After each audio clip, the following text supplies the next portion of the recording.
Good morning, Chairperson, and good morning to our guest.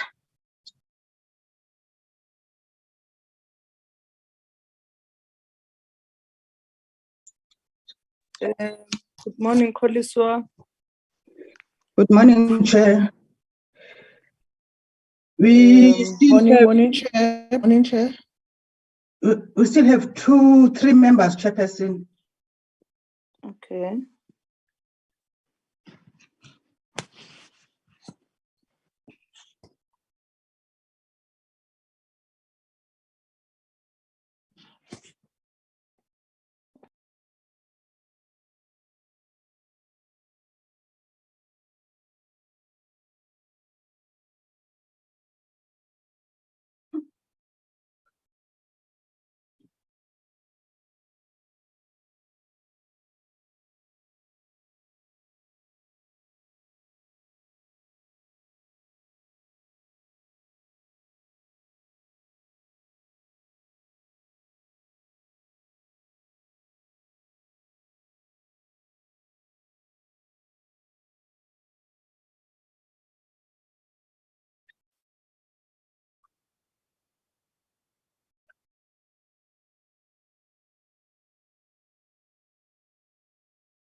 Recording in progress.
We have 4 now, Chairperson.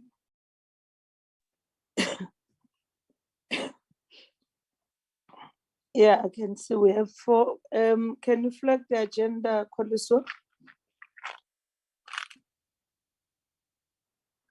Okay, Chair.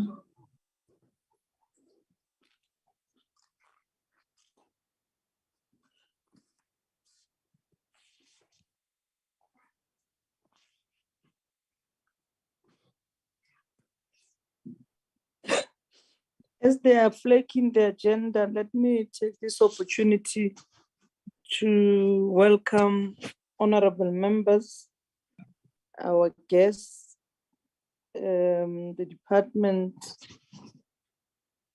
You are welcome to this meeting.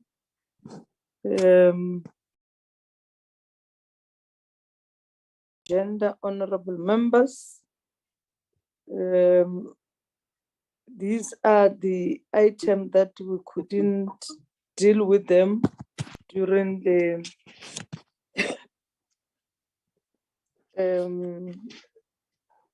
sitting of Parliament. That's why we have then applied to have this meeting today to finalize issues that were on the agenda.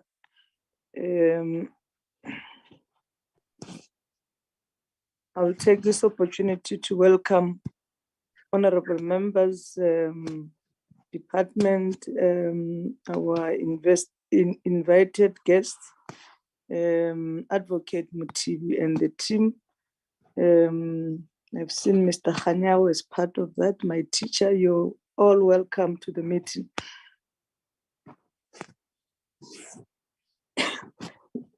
I will request that we observe a moment of silence for meditation or prayer.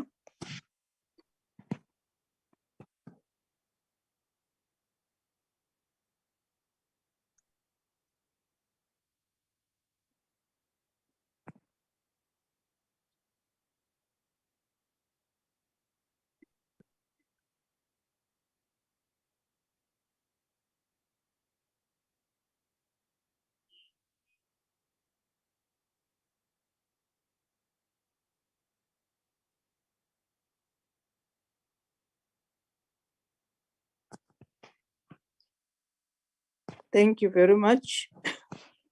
Koliswa, can we then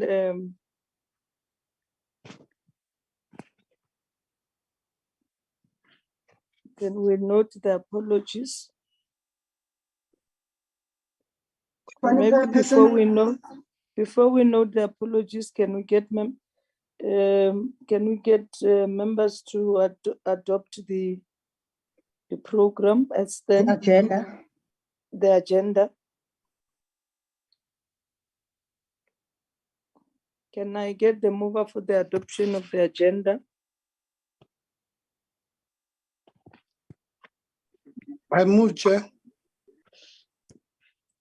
Honorable Zeki moved. Can I get the seconder? I second, Chair. Thank you very much, Honorable Makasin. The agenda is duly adopted. Can we then go to item number 3? Note the apologies. Good morning, Koliswa. Chairperson. Good morning, members, and to our guest. I received an apology from Mr. Heron. He won't be able to join the meeting, and also from the DM, he will join us after the captain. Thank you, Chairperson. Thank you very much.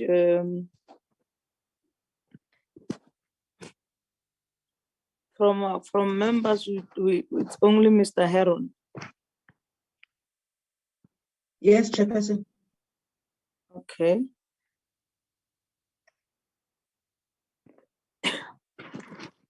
Thank you very much. The item for today, as I've explained, that these are the items that we have adopted as part of the program. And because we couldn't have, when we interacted with the SIU, Honorable or Advocate Mutibi was not available for that day that appeared on our program. We then requested that we given a slot today to come and interact with the SIU. I'll take this opportunity to invite Honorable Mutibi and his team to take us through their presentation. And honorable members, in Limpopo, we have lost our First Lady, and the memorial services today. At some point, I'm going to request Honorable Zeki to chair the meeting, as I'll be proceeding to the memorial service of the Premier of the province, the wife of the Premier of the province, which has passed on last week on Thursday. So I hope honorable members will bear with me. I'll not leave the meeting. I'll just request the Honorable Zeki to take the chair so that I don't destabilize the meeting when I will be traveling to the venue of the memorial service. Honorable Mutibi. No, thank you. Thank you, Honorable Chair. Let me also acknowledge the honorable members of the Portfolio Committee.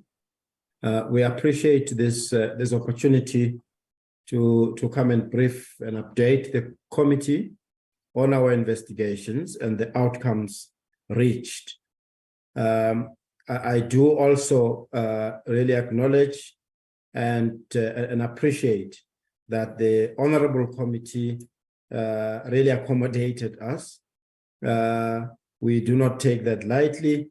We always really want to prioritize the work of the committee, but on that day, there was another meeting, if I recall well, it was with Scopa, and that we couldn't, or I couldn't make the date on that day. But thank you so much. We appreciate that. Honorable Chair, before I proceed, I just want to quickly introduce the members of the SIU that are with me in the meeting. I'm joined by Mr. Lekgetho, who's the Chief National Investigating Officer overseeing the investigations at SIU. He'll be in the main making the presentation. You've already mentioned Mr. Khanyago.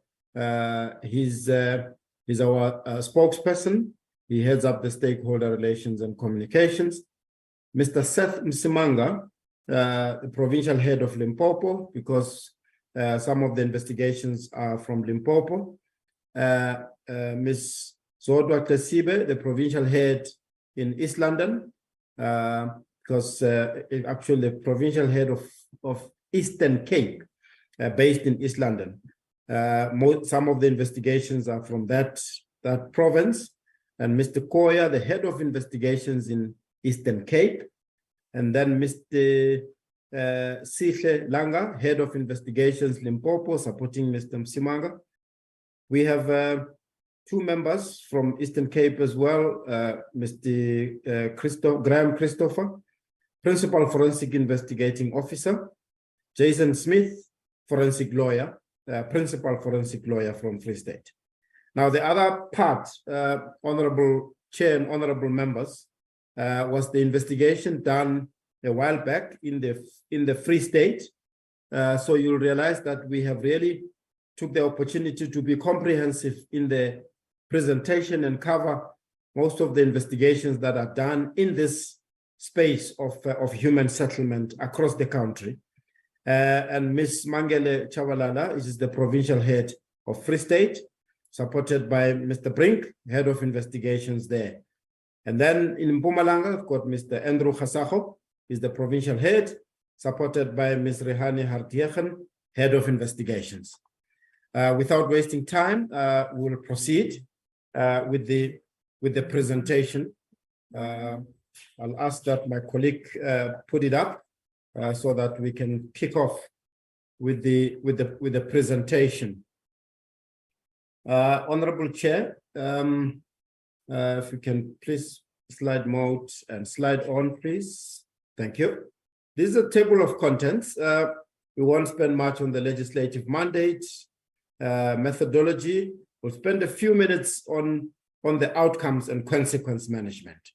And then, as you can see, as I indicated, we've got investigations that were done in Limpopo, in Eastern Cape, Mpumalanga, Free State, and there were other investigations that were done in Gauteng. Next slide, please.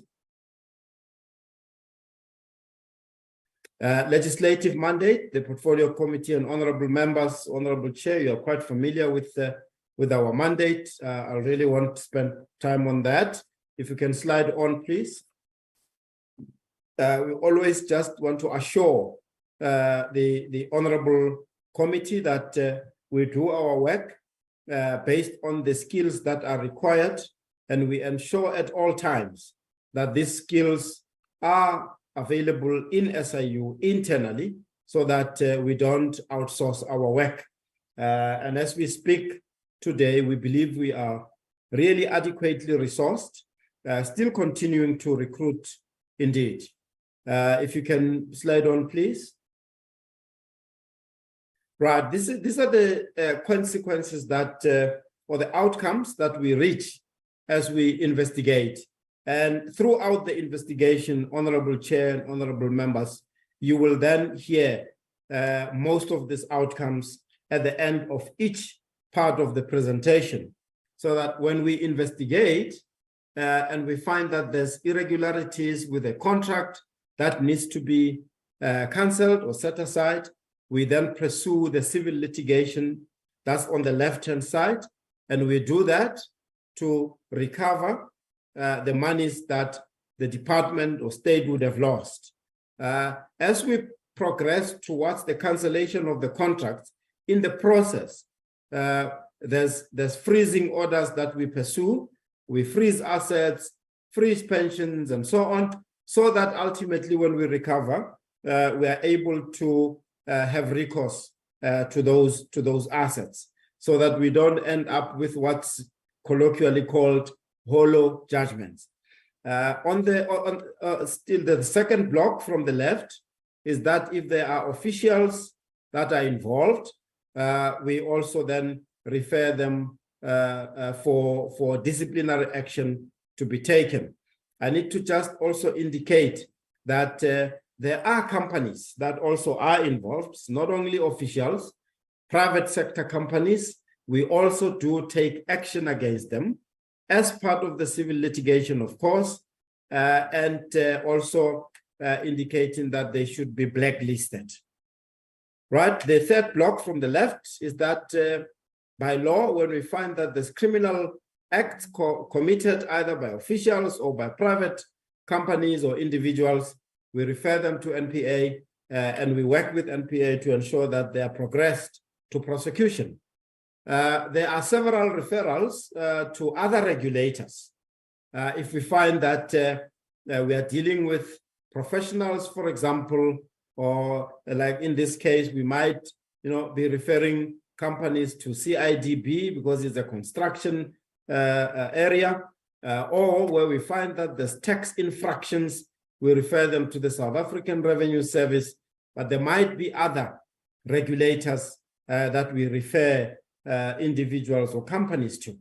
At the bottom there, in the block written systemic recommendations, our mandate, Honorable Chair and Honorable Members, is that we also, over and above corruption, we also investigate maladministration and malpractice.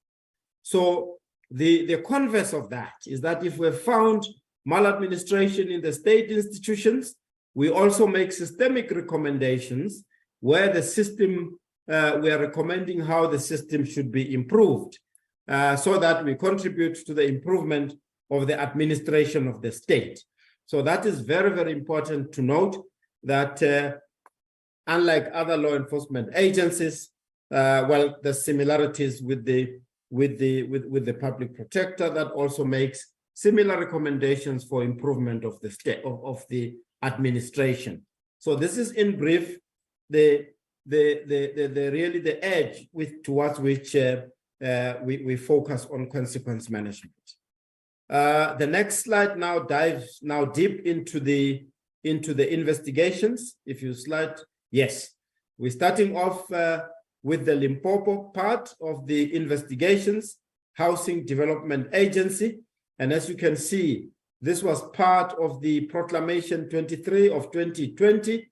This is the proclamation that was signed by the President, enabling or authorizing SIU to investigate during that pandemic the irregularities that happened during the pandemic relating to the procurement of PPEs.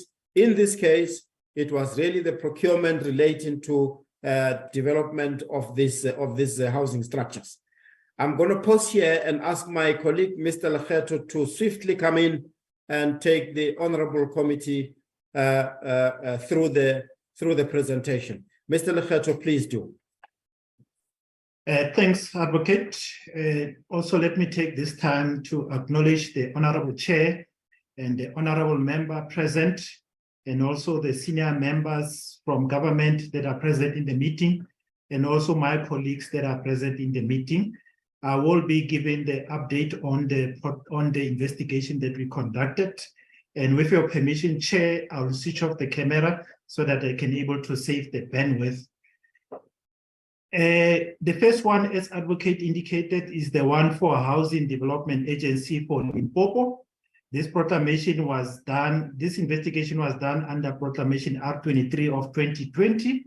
And in terms of this investigation, the SIU received a request from the Premier of Limpopo on the 9th of July 2020 to investigate certain allegations with regard to procurement during the national state of disaster at the corporate governance and human settlement and traditional affairs, that's COSTA.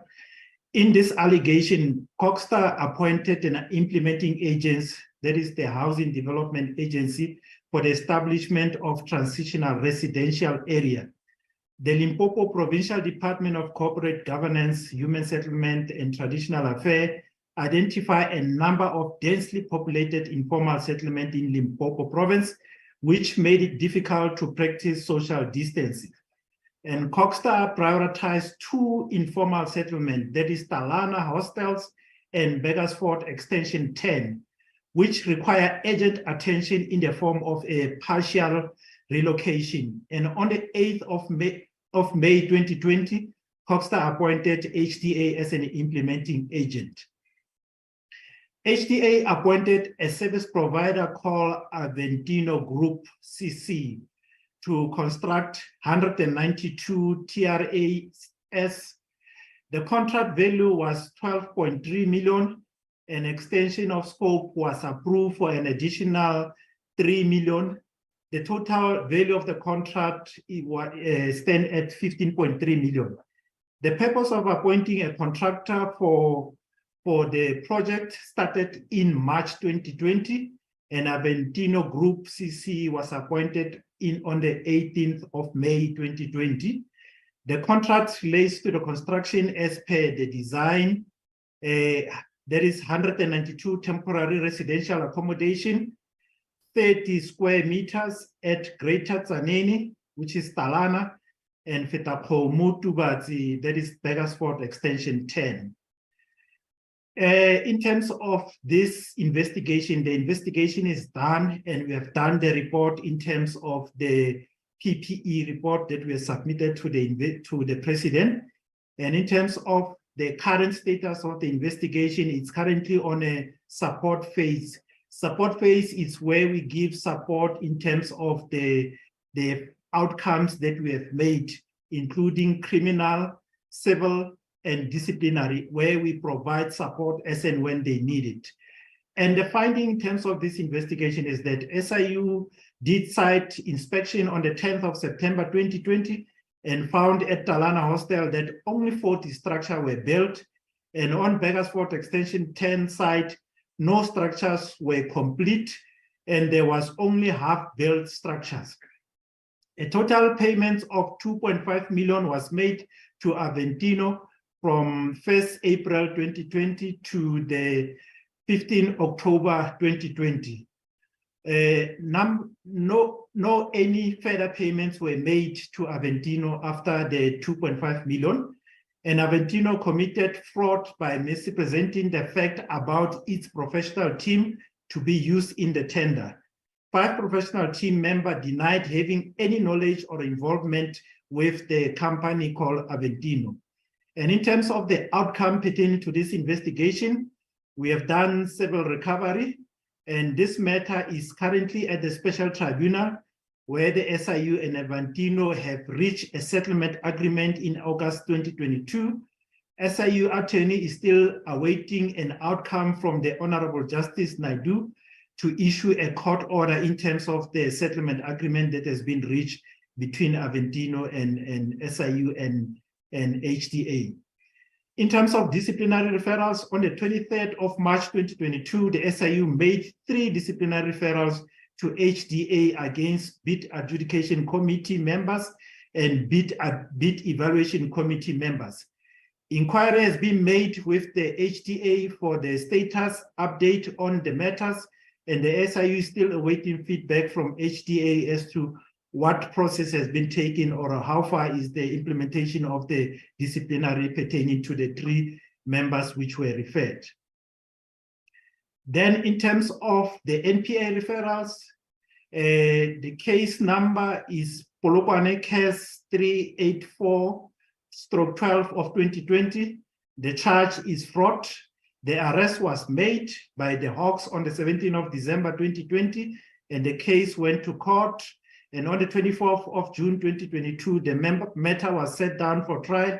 However, the magistrate struck the case off the roll because the copies of the case dockets were not provided to the defense. New investigating officer was appointed on the matter, and according to the new IO, the matter is with the control prosecutor for the Specialized Commercial Crime Court that is at Polokwane, and she's waiting for the warrant of arrest to be reissued again. Then in terms of another outcome that we have made, that is the blacklisting, the SIU has also recommended Aventino and its director to be placed on the database of restricted suppliers. And we are following up, follow-up will be made with the HTA for progress in terms of the process of blacklisting Aventino and its directors. That's an update pertaining to the Limpopo Housing Development Agency. Then the next one is the Housing Development Agency Eastern Cape. This one was also done under Proclamation R23 of 2020. That is a PPE investigation. Then in terms of this investigation, in an effort to mitigate the spread of COVID-19 pandemic, a decision was taken to construct emergency housing units in identified area to assist with the de-densification of densely populated informal settlement across all provinces of the Republic. And on the 22nd of May 2020, a contract was signed with NJR Project, which subsequently changed its name to G5 Group Pty Ltd. The purpose was to construct 1,174 top structure in the Duncan Village area at a total cost of 87 million. And in July 2020, a 118% extension of scope of the work to G5's contract was approved by HTA Bid Adjudication Committee. The extension resulted in an additional cost of 86.1 million being incurred. This brought the G5's total contract value to 173.1 million. In terms of the investigation also is also in the support phase, and the finding on the investigation is as follows. To date, the target of occupying 1,174 TRAs in the densifying Duncan Village in mitigating the spread of the COVID-19 pandemic as initially planned for some 2 years ago has not been met. Approximately only half of the TRAs have been built. Furthermore, the specification changed dramatically to include building of roads and installation of electricity, water service, sewage, storm water drainage for each unit. Initially, each unit did not have its own electrical, water service and sewage, and there was only communal services that serves the entire community. The SIU investigation has revealed that there is evidence that points to watch HDA contravening section 217 subsection 1 of the Constitution and paragraph 3.6 of the National Treasury Instruction Note. That's in that HDA extended and or very varied the specification for the construction of the TRUs beyond the threshold of 30% or 30 million. In terms of the outcome, Civil Recovery appointed counsel is in the process of drafting papers for the special tribunal for the recovery of 86 million. In terms of disciplinary referrals, of the 6 officials identified, 4 have since left the employment of HDA, and the disciplinary referrals are to be delivered to HDA against the remaining 2 officials on or before the 7th of July 2023. Then in terms of criminal referrals, no referrals could be made against the former CEO in terms of PFMA. However, we are still considering the criminal referrals in terms of the appropriate legislation pertaining to the CEO at the particular time. That's the former CEO. The next one, still in Eastern Cape, Department of Human Settlement. This one, it relates also to the R23 proclamation, which was the procurement of 4 service providers to erect temporary shelter for victims affected by natural disaster.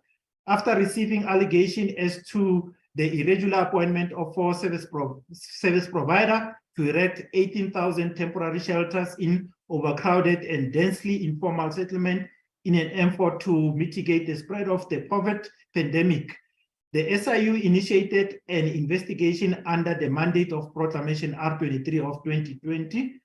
It was established that approval was obtained from the head of the department to deviate from the prescribed procurement process and appoint for service provider from a process that had been concluded in the department. During the initial investigation, the SIU further established that prior to COVID-19 pandemic, the Eastern Cape Department of Human Settlement had appointed the same for service provider to supply and erect temporary shelter for family affected by natural disaster. The SIU was made aware that the process followed in the procurement of the for service provider was rigged with irregularities and necessitated the SIU to investigate same. In terms of this status of this investigation, it is still ongoing, and the finding are that several bid submissions contain fraudulent documentation and had the Eastern Cape Department of Human Settlement known of such, and had the Eastern Cape Department of Human Settlement known of such at the time of the bid assessment, contract to the various service provider will not have occurred. Further aspects of maladministration are being investigated with the view of gathering evidence to support possible civil litigation, disciplinary action against the Eastern Cape Department of Human Settlement official implicated in the systemic recommendation. In terms of the outcome, criminal referrals, 2 referrals were sent to the National Prosecuting Authority against 1 service provider and its director. The SIU is busy with additional criminal referrals against other service providers.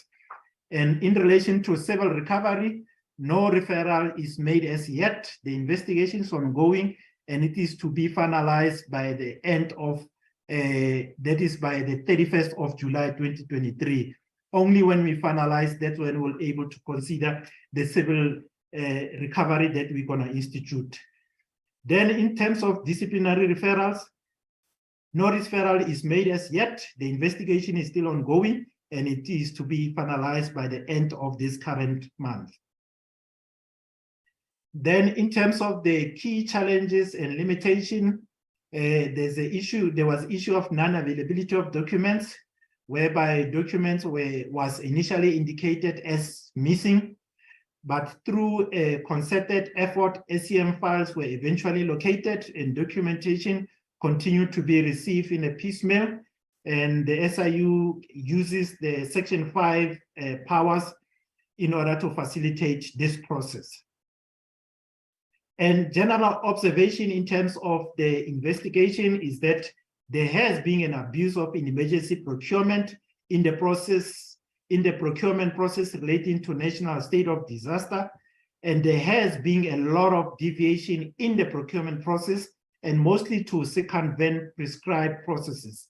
There has been an overlap between disaster management and COVID-related procurement. Institutions generally do not follow their own procurement processes, and we also observe that there's a general poor record management keeping, and there's also delay in handing over of the requested documents and records by the department. Then the next one is in relation to the Mpumalanga Department of Human Settlement. This investigation also was done in terms of Proclamation R23. On terms of this investigation, Mpumalanga Department of Human Settlement embarked on a project aimed at installing or refurbishing borehole, as well as the provision and installation of water storage tanks at 247 schools in the Mpumalanga province. A further 129 communities were identified for the provision and installation of water storage tanks. The project also included the supply and installation of 11 large steel water reservoirs. Department of Human Settlement appointed 3 service providers, 1 per district, to implement the project on a turnkey basis. A service provider was appointed separately for the provision and installation of the reservoir. The project was overseen by the project management unit that is at the Mpumalanga Department of Human Settlement. The total budget allocated for the project was 182.7 million. Then in terms of this investigation, it is still ongoing. And the finding we have made today is that large steel tanks, which came at a cost of 5 million each, have been installed by the service provider, but but they are not operational. They're mentioning that when the verification was conducted, it was noted that there were other steel tanks previously provided to the area, which were also not operational. These were also vandalized. The amount paid for each tanker was 5 million and could also be grossly inflated. A tank collapsed and killed a learner in one of the schools, and the contractor is under investigation by SAPS and the contractor has been replaced by the department.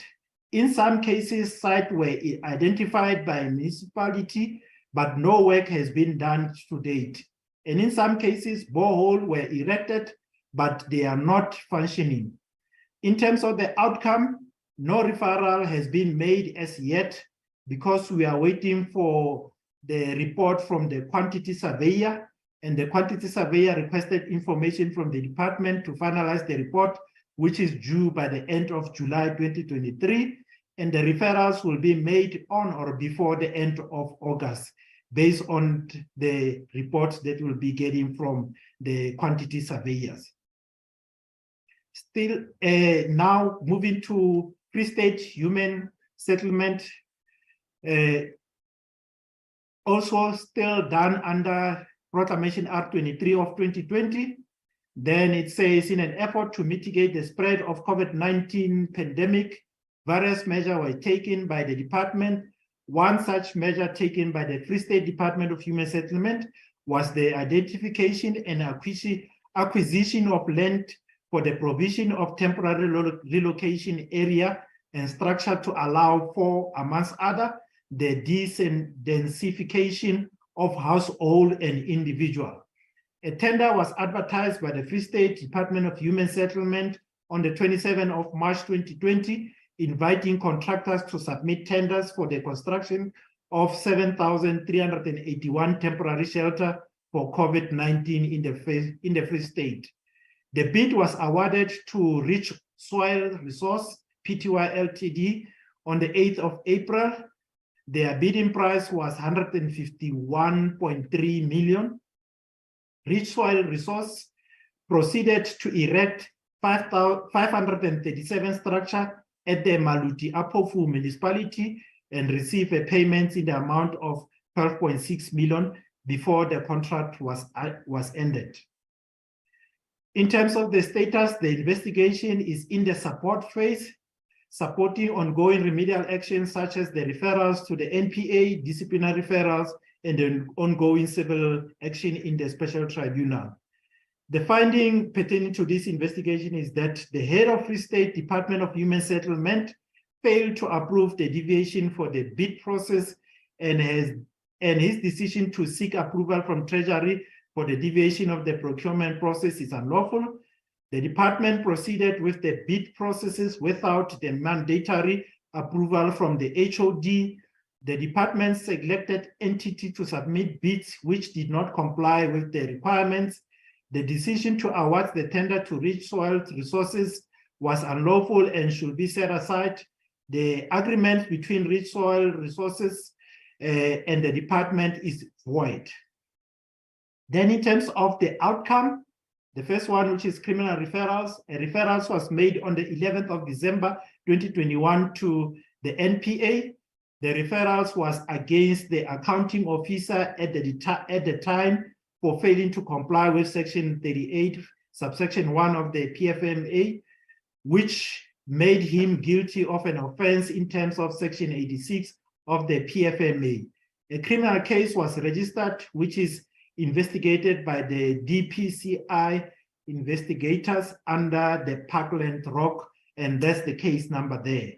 In terms of the civil recovery, SIU filed an application in a special tribunal on the 21st of February 2022 to review the decision made by the department and the awarding of the contract, and also to claim back the money paid to the service provider.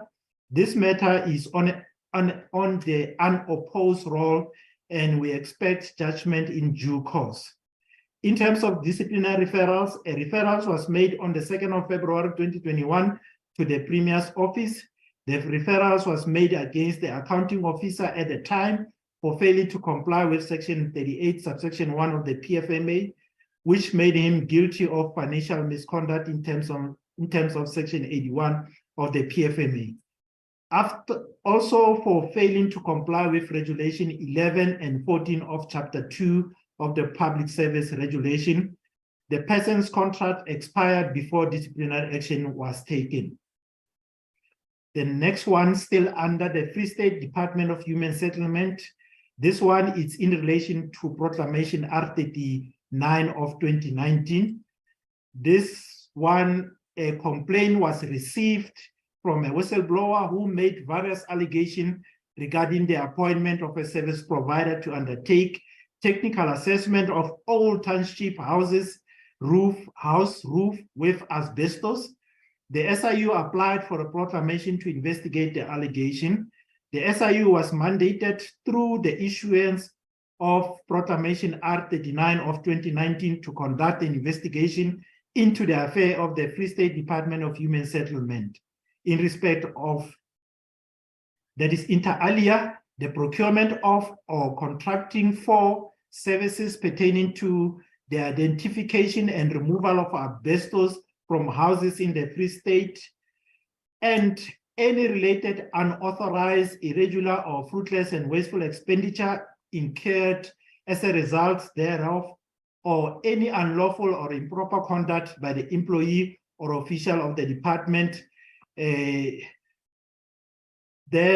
on the 28th of May 2024, a proposal was submitted to the department by two entities, namely Blackhead Consulting and Diamond Hill Trading 71.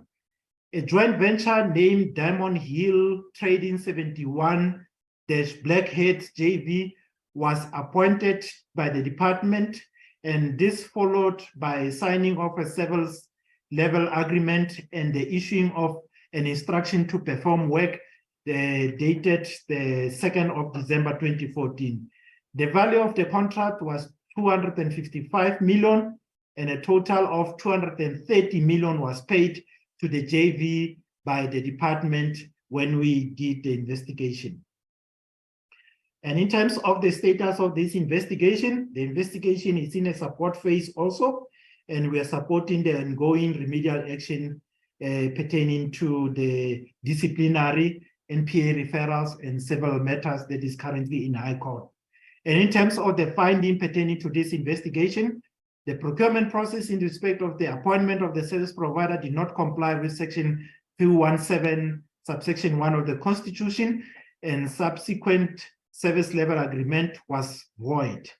Due to the fact that the procurement process was irregular, the expenditure of 230 million that was incurred constituted irregular expenditure, and the amount of 208.6 million that the department overpaid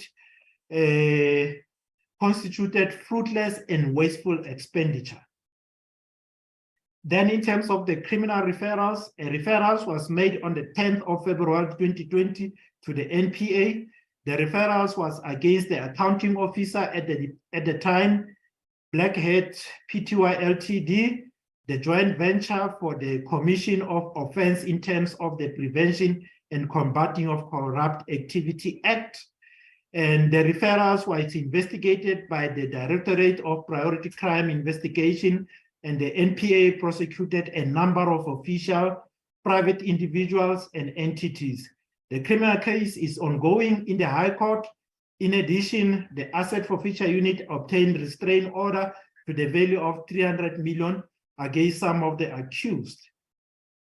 Then under civil, the SIU has joined the department in defending a claim in the High Court by Blackhead Consulting Ltd for the outstanding payments of the 25 million. In addition, the SIU has also joined the department in counter civil action against the service provider in the High Court. The civil action is aimed at reviewing and setting aside the service level agreement entered into between the department and the joint venture and to claim back losses suffered by the department. The civil action is ongoing.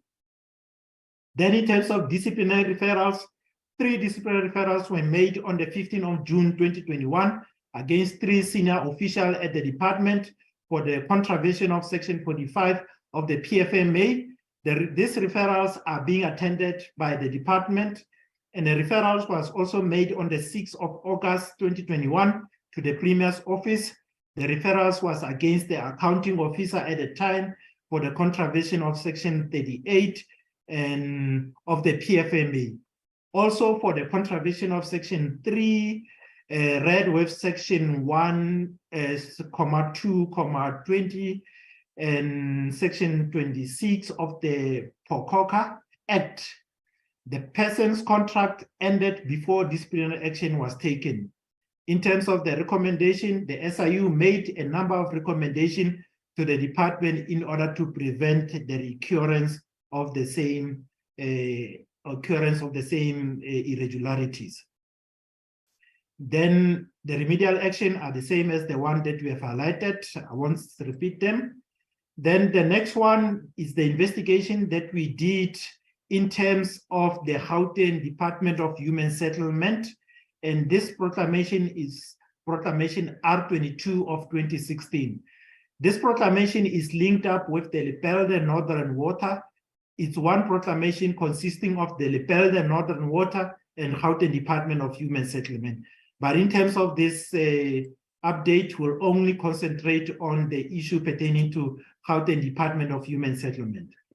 Then in terms of the background, the investigation provide for the investigation of the following matter: the appointment of LTE Consulting by the department to render service to the department in respect of that tender number, and that's tender for Sweetwater Kanana Park Extension 6 for the reticulation network, the construction of Sweetwater reticulation network for water and sewer, and payments made to LTE in a manner that was not fair, equitable, transparent, competitive, or cost-effective, or contrary to applicable legislation, manual guide, and policy and procedures pertaining to the department. Then in terms of this investigation, the investigation is done, a presidential report has been submitted, but in terms of the outcome pertaining to this investigation, disciplinary referrals, we have done 3 disciplinary referrals supporting the charge of misconduct in respect of 3 Gauteng Department of Human Settlement official, which was made on the 13th of November 2017, and we have not obtained update from the department, and we are busy engaging the department in order for them to give us an update of what became of the disciplinary referrals. And with regard to NPA referrals, we have referred to NPA and AFU in respect of 7 Gauteng Department of Human Settlement official and entity for corruption, and this was done on the 3rd of April 2018. And referrals to regulatory bodies, we have referred evidence to SARS on the 6th of March 2018 relating to false tax clearance certificate of the appointed contractor and the corruption related to the above 7 official. And we also referred evidence to the Construction and Industry Development Board, that is CIDB, on the 10th of November 2017. Even with this one, we are busy following up with CIDB so that we can get an update pertaining to the referrals. Still continue on the outcomes. Civil recovery, we have instituted civil litigation on the 29th of March 2018 to set aside the contract to the value of 108.3 million. The case number is 22781/18 and has been issued out at the Gauteng High Court. The respondent are opposing the matter. The respondent have not filed the opposing paper within the prescribed time limit, and the SIU briefed counsel to draft notice to compel the respondent to file and serve its opposing paper. applied for a hearing date on the 23rd of June 2022, and the respondent did not respond. The investigation has been concluded and the presidential report was signed off and submitted on the 20th of September 2018 to the Office of the President. This was the last matter pertaining to the Department of Human Settlement, and I'll hand over back to you, Advocate. Thank you. Thank you, Mr. Lekgetho. Honorable Chair and honorable members, that brings us to the end of the presentation. We will then take questions that the honorable members may have. Thank you.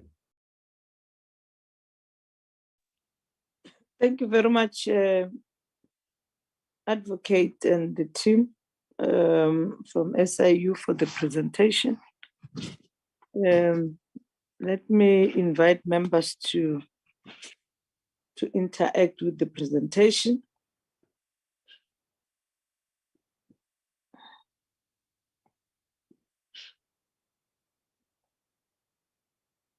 Members, you are welcome to interact with the presentation.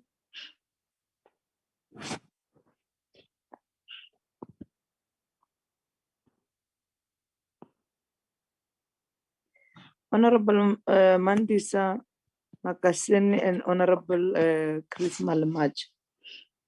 Okay, thanks, Chairperson. Let me welcome the presentation. I just want to check two things. For example, the observation of the Eastern Cape, this bonahala ikare, there's non-cooperation between the SIU and the province. And they said they are not sure exactly, they didn't give us exact structure that were built. I want to check, they say approximately on half of the structure were built. They don't have exact number of how many structure were built. I just want to get whether is it, maybe I captured correct or not, how many structure actually have been built in Duncan Village. Because when we were there, that MOTB, there were issue of the beneficiaries, the people that has occupied those houses were not the rightful people, and the department were unable to give us exact number of the people who occupy those houses because of the threat and the danger that is happening. Both municipality and the department, they were not sure. They were just showing at the distance. Check those houses with the blue something in the window, the tag in the window. Those houses are occupied illegally, but they were not sure how many of those houses that were occupied illegally because of the threat that is happening in that area. Another issue is the issue of the people who already contract has been expired while the investigation ongoing. For example, the issue of Free State. So does it mean the case now is no longer exist because the person contract expired? Then whatever happened in the department, we are not going to recover the funds that were misused because the official, now the contract has been expired. What are you doing in such cases, especially of the contractors that has been expired? Thank you, Chair. Honorable Malemacha, followed by Honorable Tseki and Honorable Mpiti. Thank you, Chair. Let me also follow suit, welcome the presentation. Honorable Chair, we are rendering this service to meet the interest of the masses on the ground. If there are complaints, the masses' expectations is that they will want to see results as early as possible. If you check the investigations of the SIU, they take too long, to an extent that when they even want to arrive to the final stage, many people have already forgotten about what is it that is really happening there. I would really love to get explanation for why it takes so long that we talk something that happened during the COVID-19. We are now to forget about COVID-19, yet no result, nothing has happened. Instead, there are a number of referrals that one cannot point out to go to the community and say, This is how the SIU is working and is so fast, is so responsive to the issues. I'm referring to all these things because if you take the Zaneni and the Beggarsford issue, those sharks are still lying there. The money has gone. It is confirmed by their own investigations where there are no structures. Money has been paid, yet nothing really tangible that you can say we are giving to the masses to say that and consider. Comrade Chairperson, I would love to be briefed on the 4 of the 6 officials where they decided to leave they left the DHA. They left, they are not there. It's not far from what Honorable Mandisa was asking. The contract has expired. Yet we are not getting anything in terms of civil litigation. What is it that we have done to this person? If you went to his house, if you taken everything and clean and showed the masses that really you can act on that. Of the 4 there, they've left. What is it that is happening to them? There is an issue of documents coming bit by bit. Every time when we watch televisions, we see the hawks going there. Is your operation fully prepared to ensure that when you arrive there, you arrest everything, including the document, so that you cannot come after 2 years and say, we don't have investigation. I mean, we don't have documents. Then obviously, if you don't have documents, expectation will be that you're not going to make a case. Now, what is it that makes it so difficult that you don't have this necessary document, that in many cases you lose the case, yet people were hoping to see, they wanted to see justice on that. Comrade Chair, one will be very much really disturbed to the process of 10 keys. When you say you talk of 10 keys, it means I'll build this house and give you the keys, you go and open and go inside. Here, there's clear indication of criminality. For a mere fact that money was out and there's no structure that you can open it and get inside, why it still take too long with these investigations where there is a clear criminality that charges must be laid, prosecuted, people must be sentenced, so that people can know that corruption in South Africa is zero tolerance. I'm talking in the case of Mpumalanga, where another disturbing issue will be on the large steel case, 5 million each. Now, I think the phrase that one was covered. Let me put the Comrade Chairperson. Thank you so much.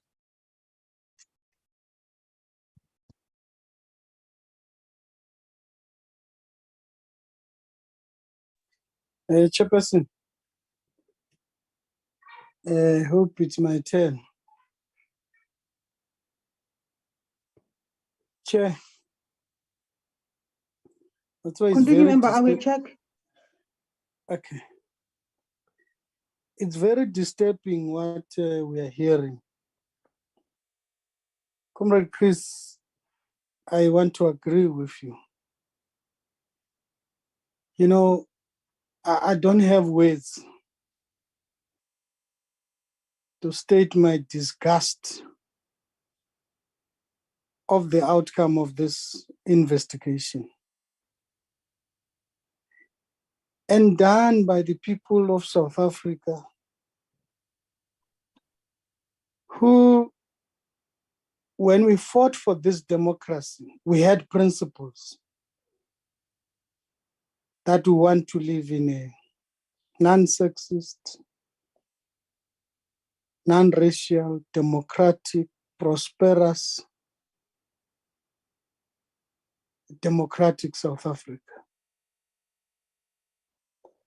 And that prosperous means that everyone in South Africa must benefit on the outcome of that democracy. Now, here are people who we are expecting to guard that's prosperity of our democratic dispensation. And they do what they are doing. You know, to be honest, I think here we need to talk to the department and ask a simple question. Where was the department when all these corrupt misrepresentation happened? Where was the department? Because I think the department is given a duty to can manage the resources that are granted under their leadership. So in my view, we have listened something that we don't want to hear, but we have listened to the truth of some of the people that we thought they will lead us to these important principles of prosperous South Africa. So, Chair, I think my proposal would be, let's have a special meeting with the department, that the department can explain to us how do these things happen. And want to thank the investigation process or program undertaken by SIU and their teams and the relevant institution that supports democracy. Thank you, Chair.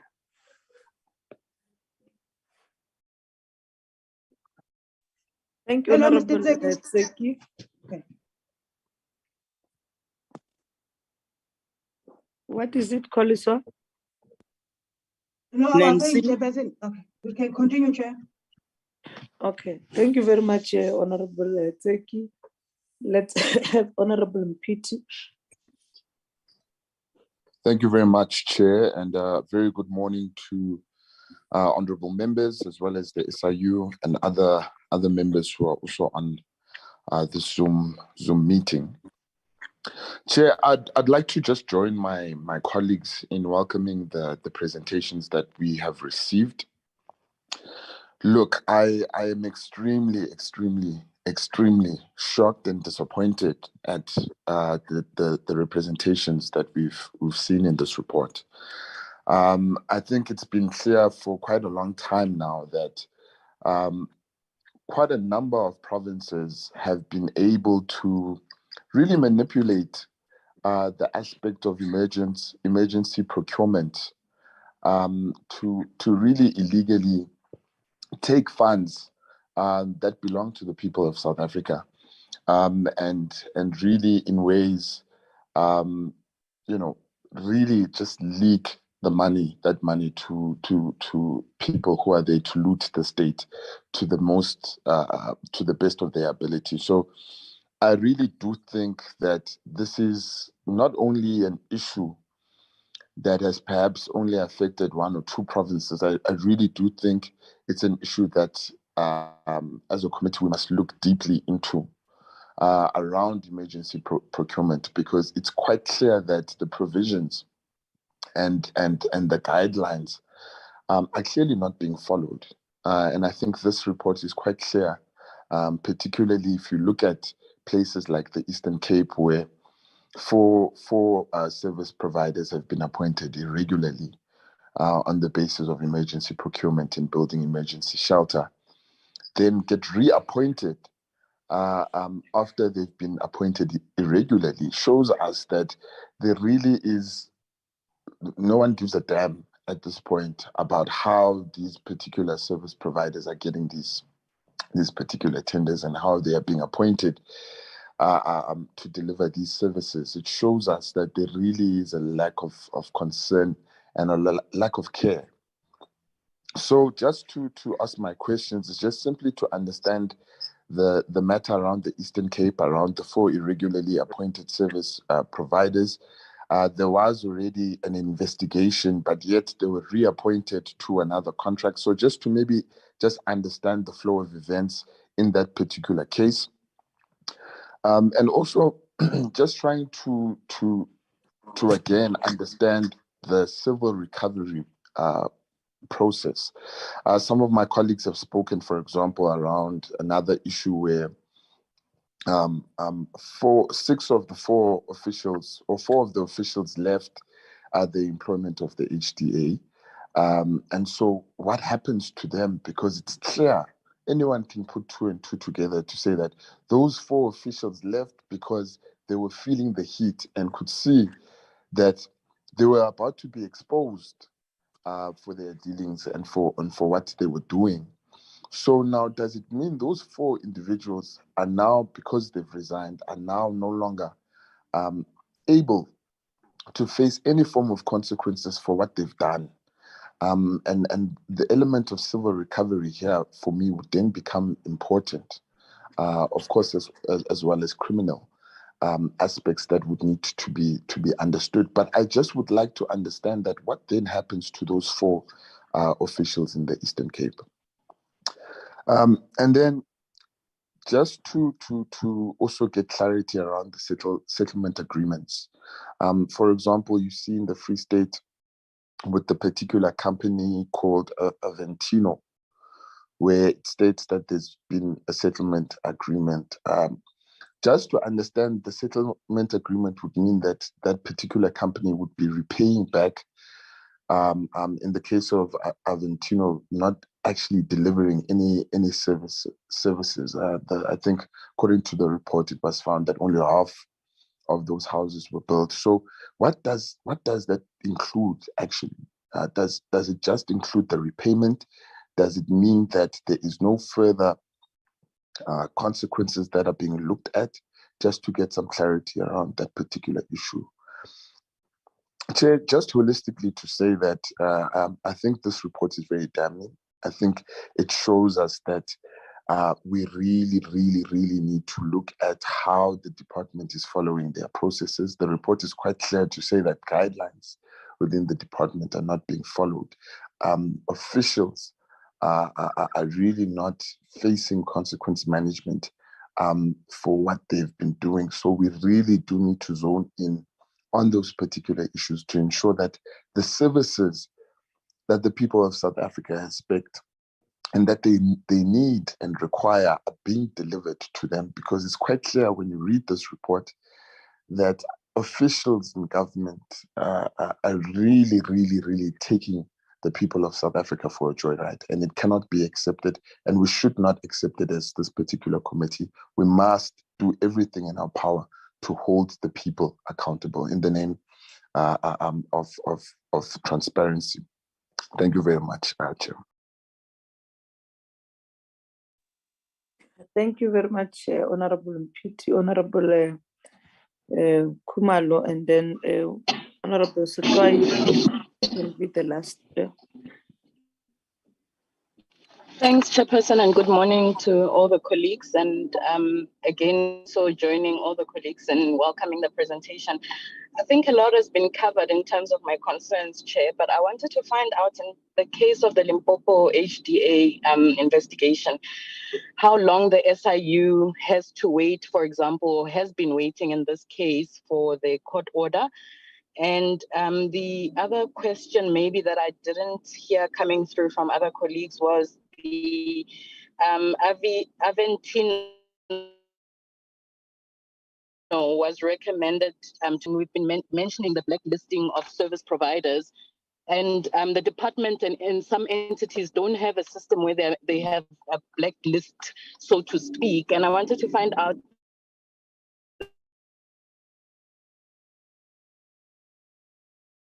this blacklisting across the various entities and government departments, and how effective has it been in terms of implementation? So that was my other question. But I think in terms of other issues have been covered by other members. Thank you, Chair. Thank you very much, Honorable Dr. Kumalo. Honorable Sifai.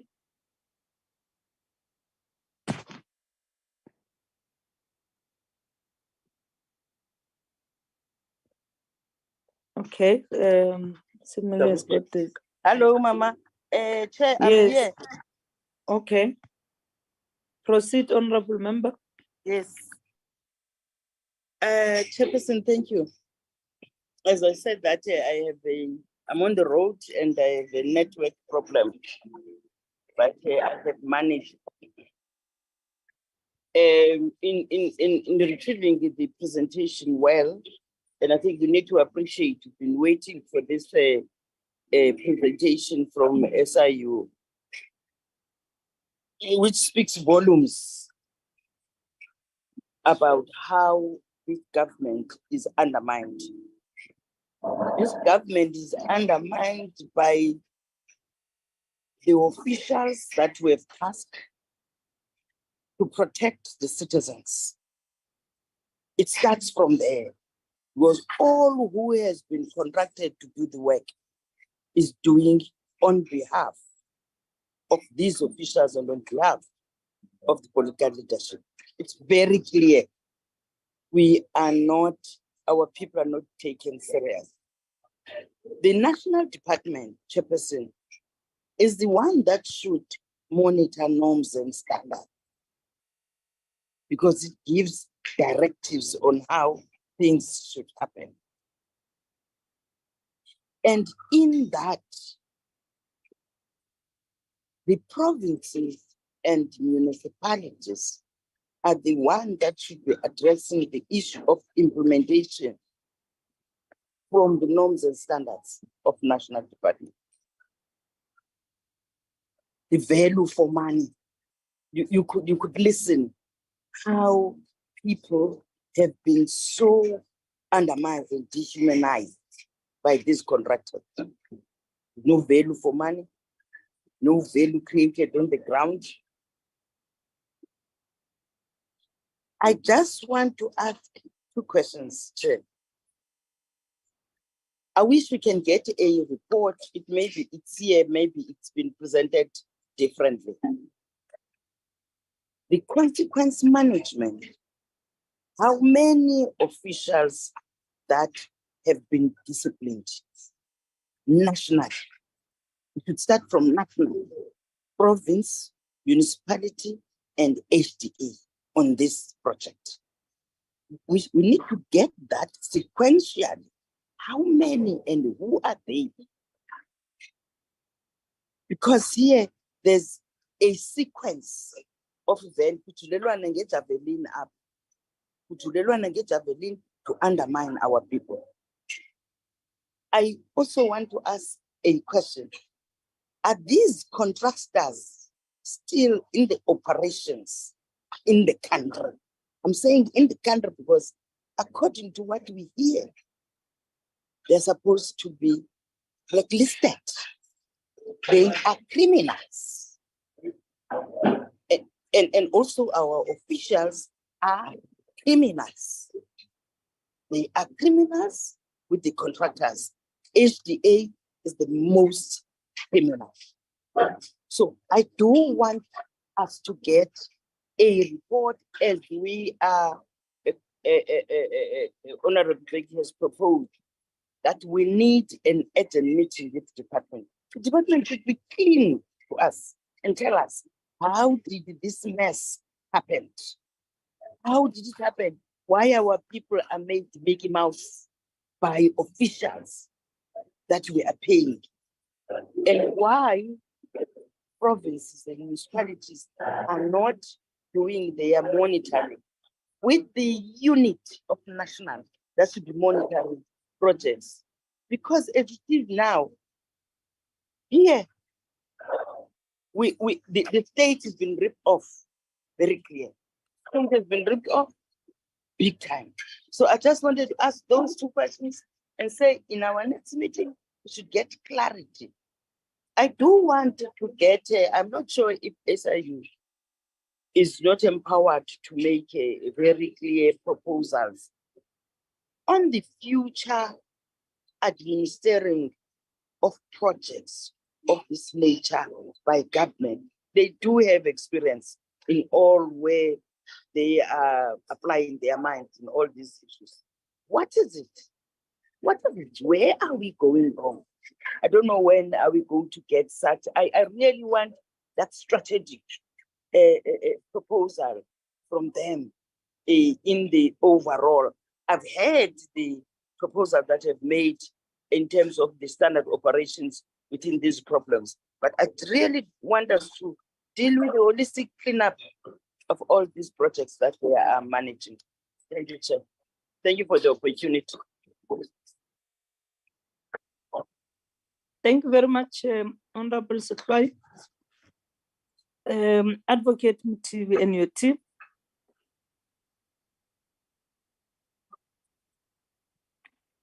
No, thank you, Honorable Chair and honorable members.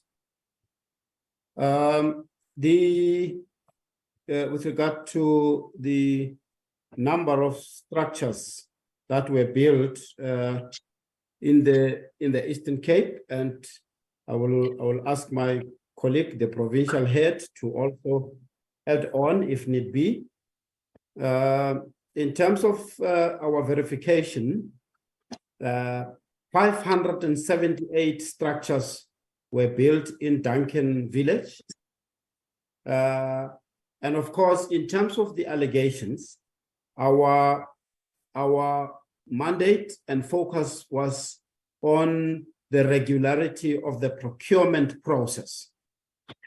So if there has been illegal occupations, we would probably expect that the department should really deal with that in accordance with the applicable law.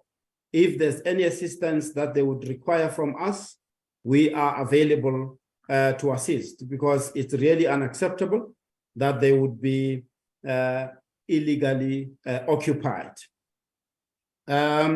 So in terms of the cooperation with by the department with SIU, when we do investigations, we also identify the risks that inherent risks that we need to deal with, or those that we are experiencing.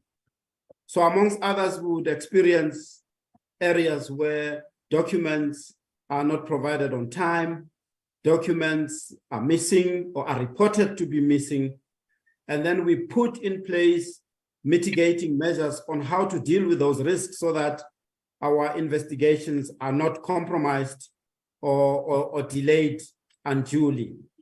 So in that case, you'd realize, Honorable Chair and honorable members, that in various instances where documents are not coming on time, we would then invoke the powers that are in the legislation that enables the SIU work. And more often, when we invoke those powers to get the documents, we get the documents coming speedily. Now, there's an issue raised by the honorable member in terms of the SIU investigations taking too long. We want to put context to that. First and foremost, we have ensured that these investigations are investigated as speedily as the complexity of the issues that we are looking at can be completed. In a sense, and in fact, if you compare the investigations that were done during the PPE investigations, that was a unique investigation that we did, but we believe we turned it around as speedily as was expected by the public and public representatives, and in particular by the president. The president issued a proclamation and he instructed SIU to give 6 weekly reports, different to all other investigations that we've done, and we have met that requirement. As part of the 6 weekly reports to the president, amongst others would be completed focus areas of this investigation. Now, the other issue to take into account is that the proclamation could be reading R23 of 2020.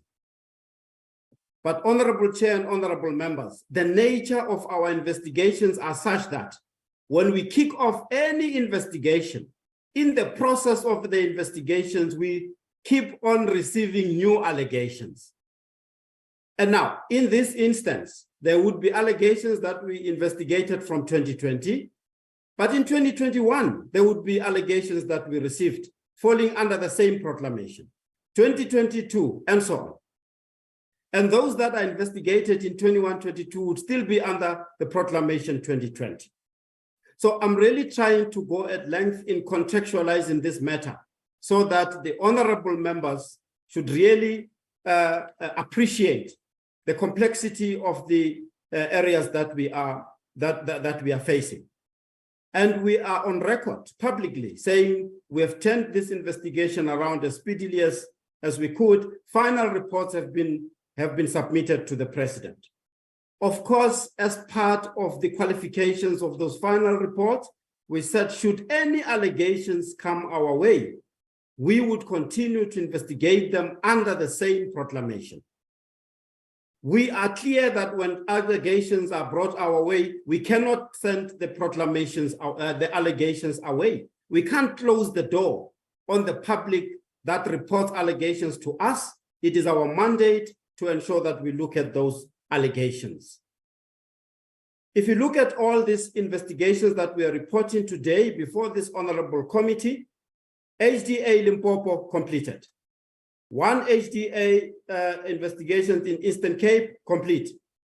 1 HDA in Eastern Cape. There's, of course, various issues that still need to be finalized, as is Mpumalanga. Only 2.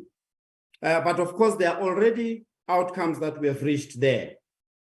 Free State Department of Human Settlement completed.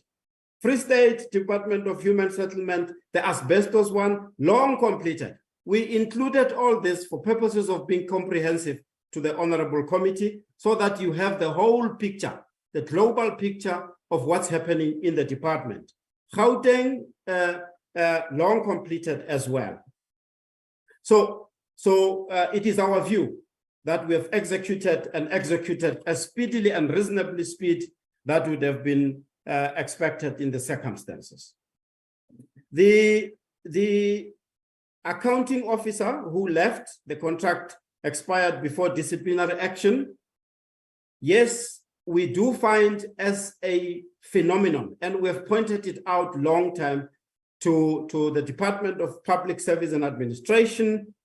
This is the one phenomenon that where people resign in the face of consequence management and they go to other departments, there are measures in place to ensure that we enable ourselves to track them where they are so that we take action. But in this case, where employees or officials leave before the disciplinary process and they don't appear in other state institutions, number one, by law, they can only terminate employment relations. And in terms of the law, you can't take a disciplinary action against the person who's not an employee. I think that's a settled point. But questions have been raised, and I'll come to that. I think was Honorable Mpiti. Yes, sorry.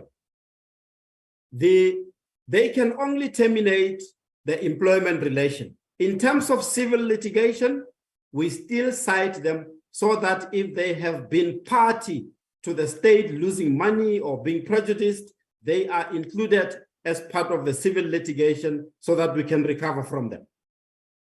From the criminal processes, they are also not escaping that.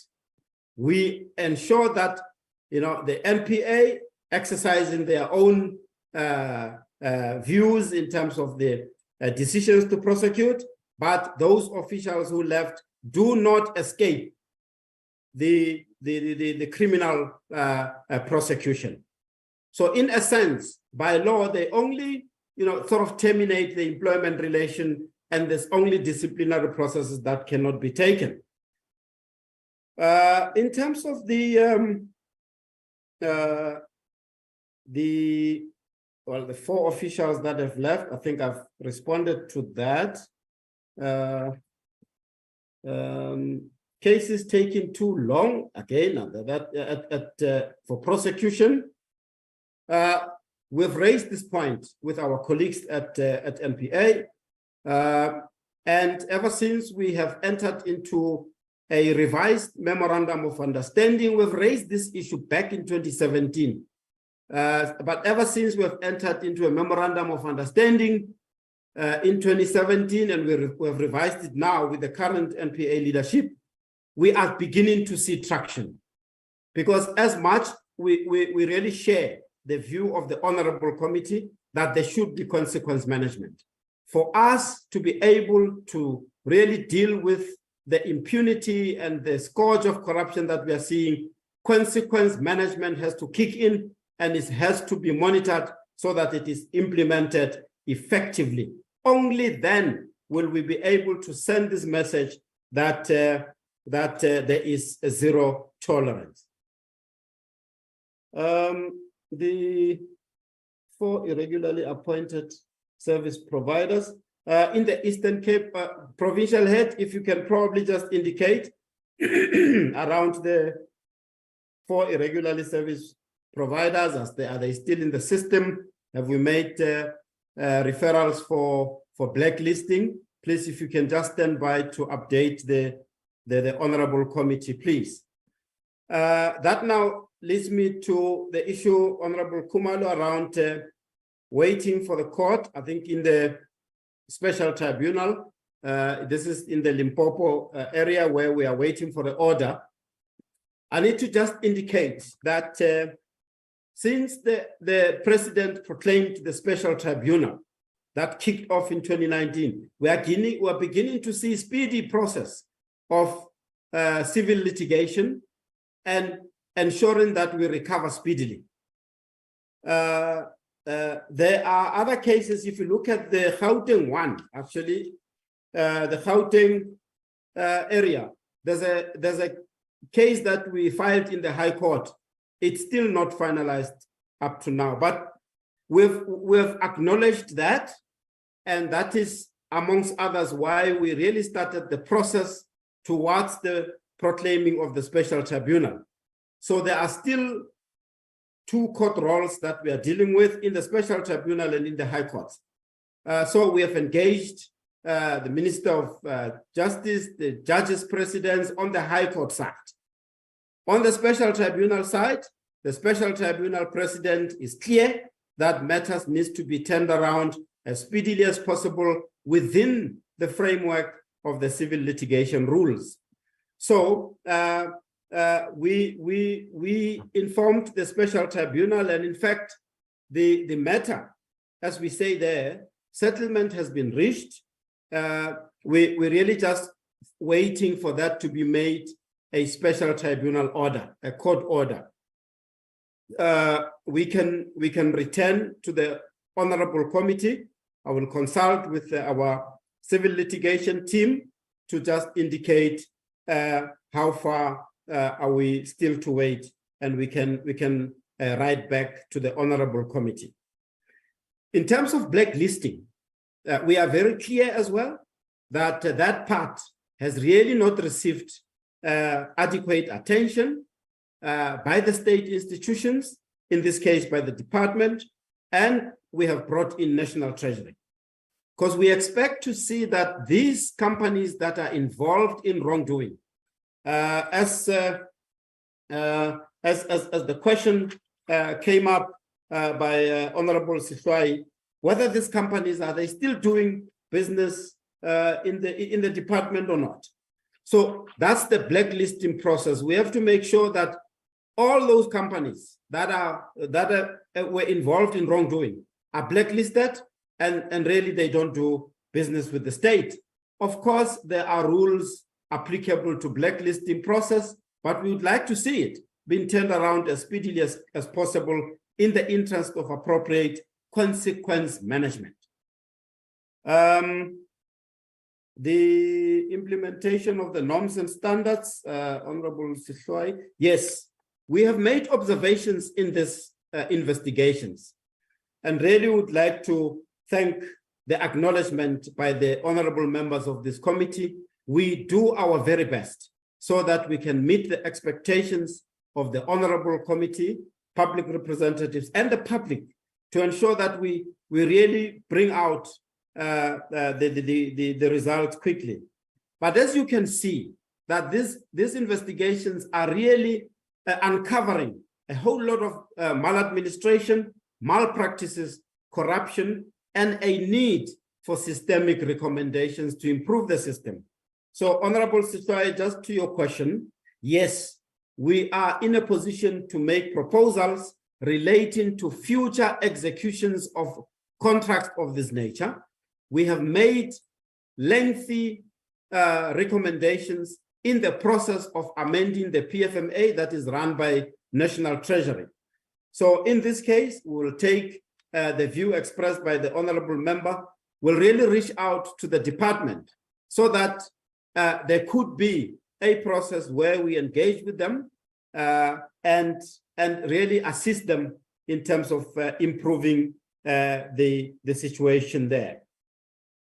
The issue around how many officials have been disciplined, again, I think we can work with the department to find out all these referrals that have been made, whether action has been taken or not. Honorable Chair, I'm not sure if the committee would really call the department. We can engage with the department and find out and then write back to the committee in terms of actions that have been taken. Are those contracts still doing business with government? We will have to find out as part of this blacklisting process and really ensure that they are blacklisted as required. Can I really pause here and just invite my colleague, the honorable, the provincial head in the Eastern Cape, just to indicate around this 4 irregularly appointed service providers, and if there are any further comments that you would like to add on questions raised by Honorable Makesini. Ms. Kasibe, can you please come in? Thank you, HOU. Good morning, Chairperson. Good morning, honorable members. Chair, just to respond to this last question around the 4 companies that are involved in the department. These are the companies, Chair, that were also involved in the Buffalo City municipality, the metropolitan municipality. They were also building structures there, and then we made referrals against them.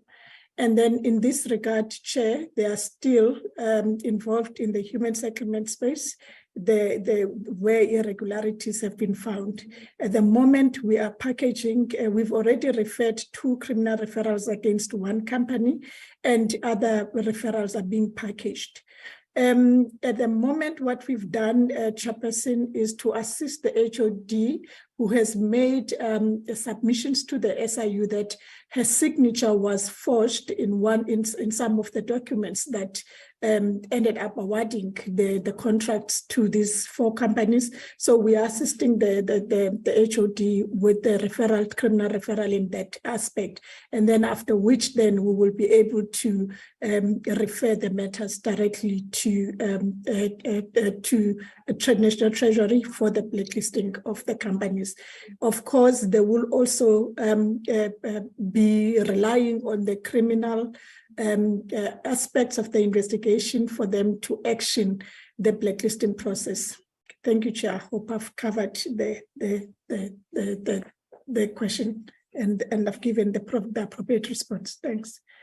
Thank you, Provincial Head.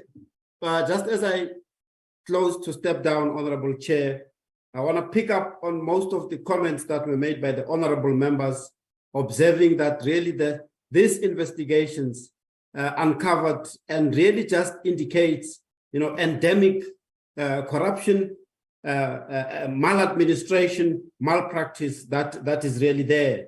As you have seen on slide number 18, some of the observations, these are some, that there has been an abuse of emergency procurement. As you may have seen, honorable members, this happens in various investigations that we conduct, but we have seen it came to the fore during the PPE investigations that the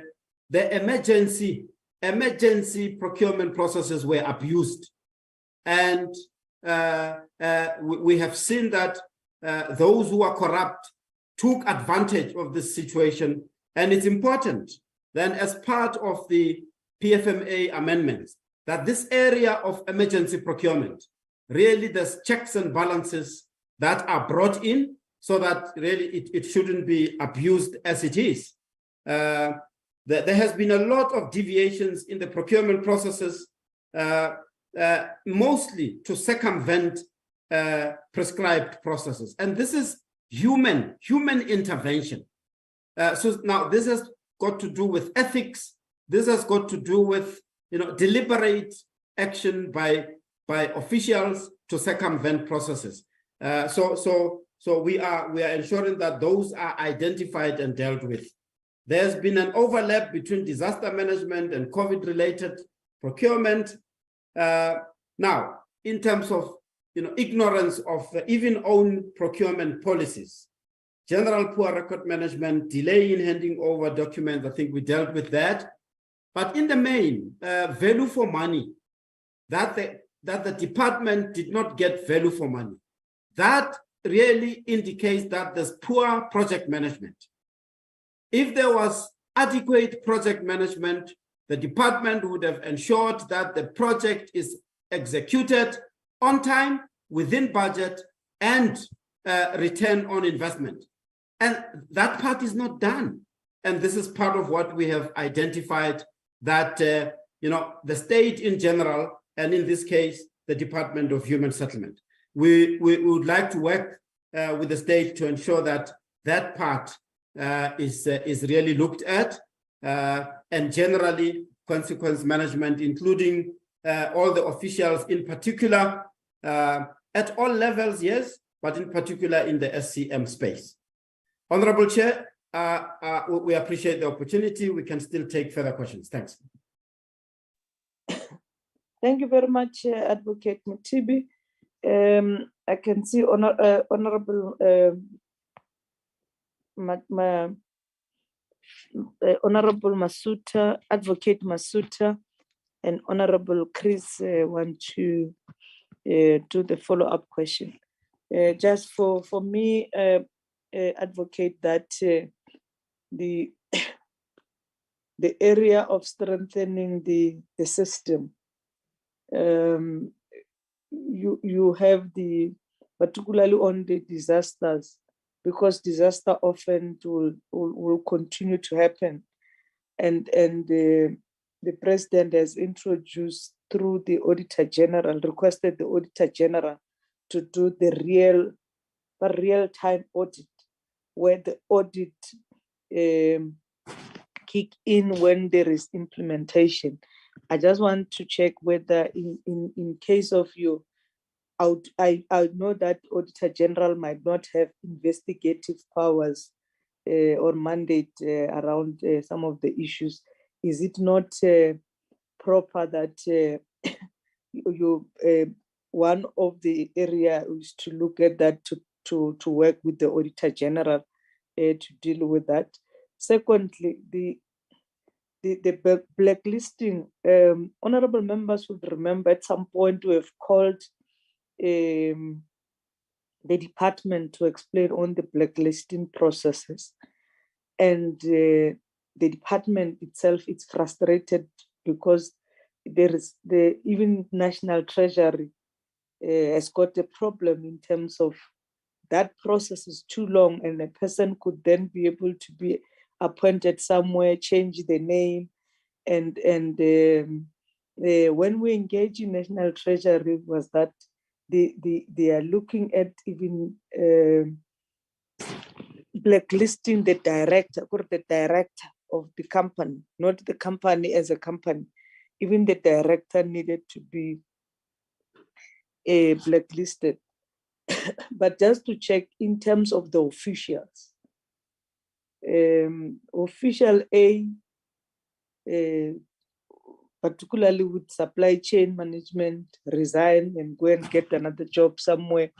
In the process, how do the SIU work with the Department of Public Administration to make sure that that official, there are two being blacklisted, that they should not work for the state,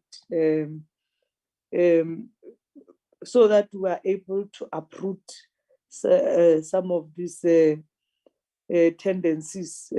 If people would know that if I involve myself in these areas, means that I would forfeit for my rights to work in government forever, whether it's local or provincial or national.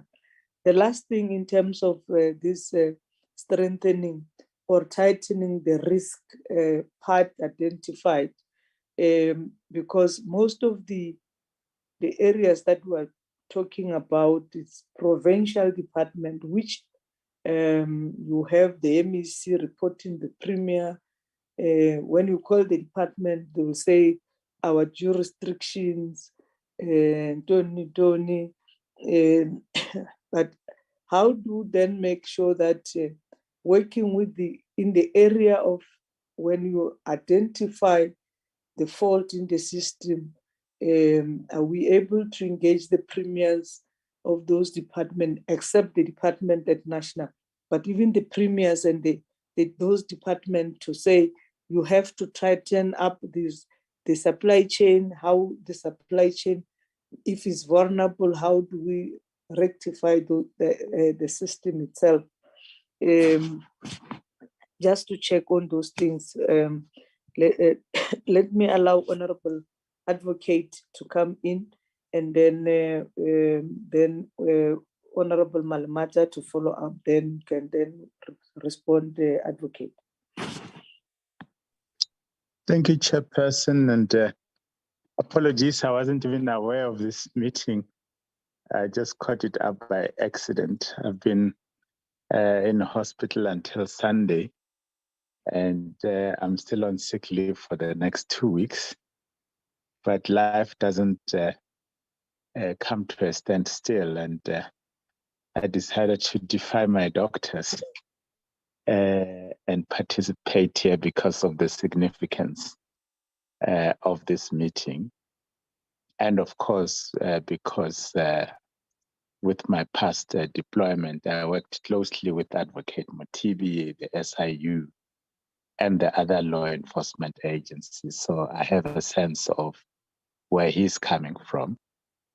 And kickstarting there, maybe let me also just congratulate you, Advocate Motibi, for the excellent work that your institution continues to perform. I can vouch for the institution, having worked that close with it, that you have discharged your work with absolute credibility and integrity and efficiency. But getting to some of the issues that have come up, firstly, coordination of work.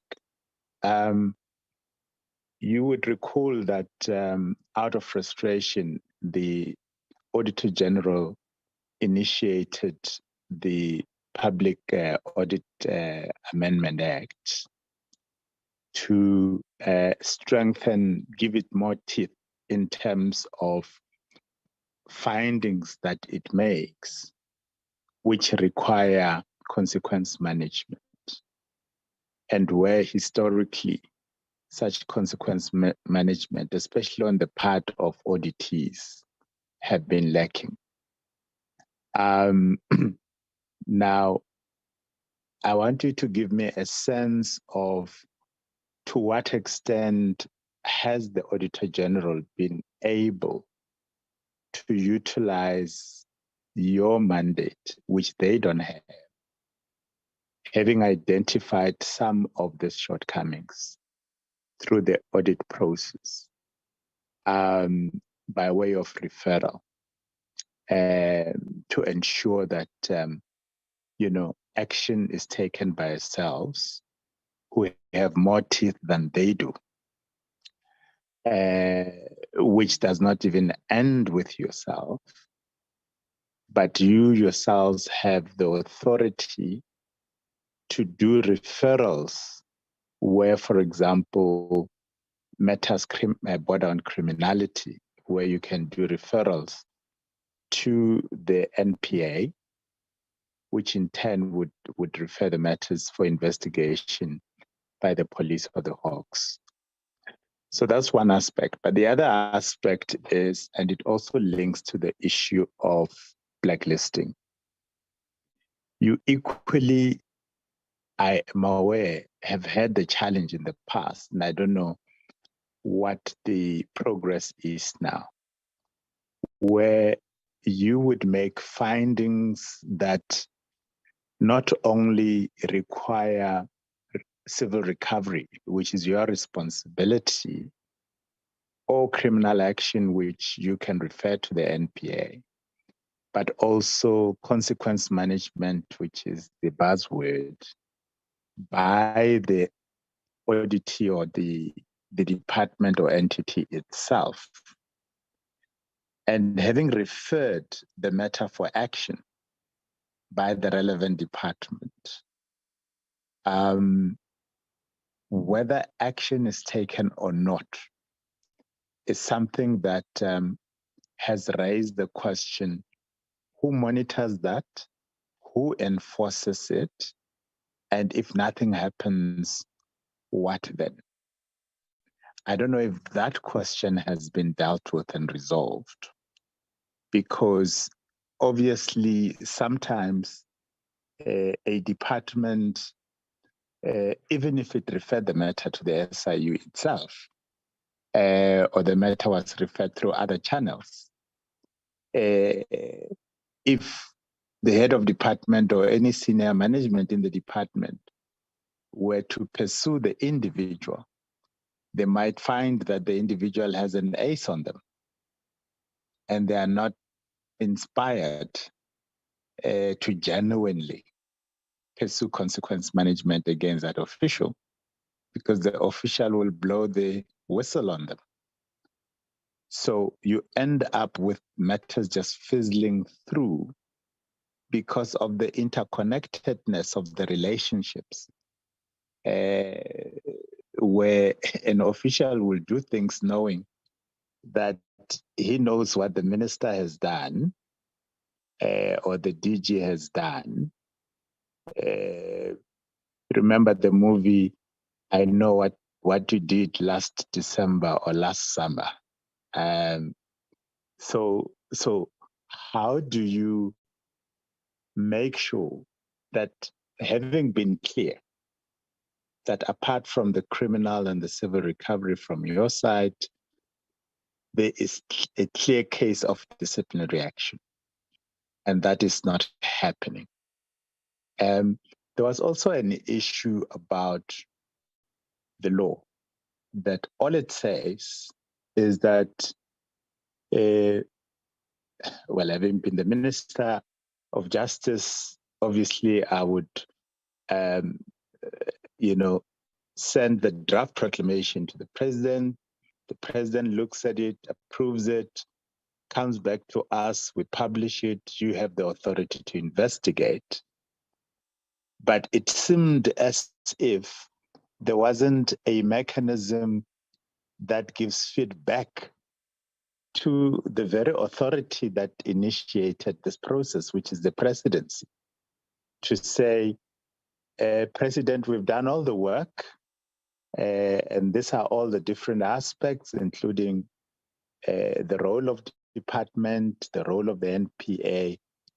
This is the final outcome of this entire process that you, President, has sanctioned through a proclamation.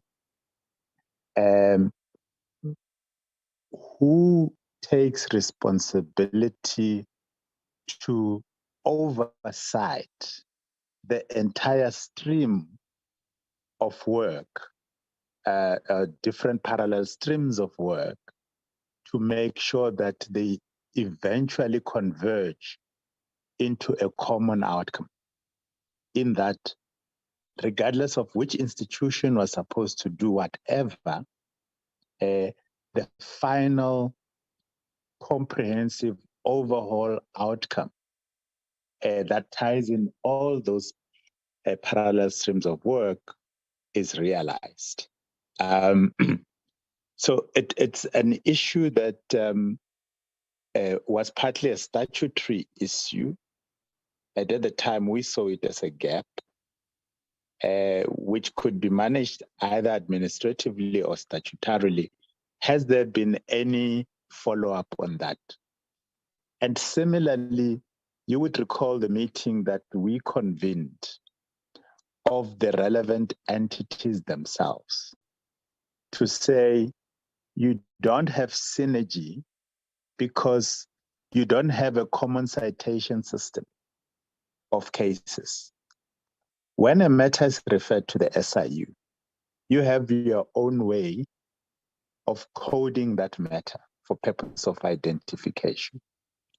And it could be a matter, a single proclamation, but that involves an array of transgressions by different entities and different individuals, all right?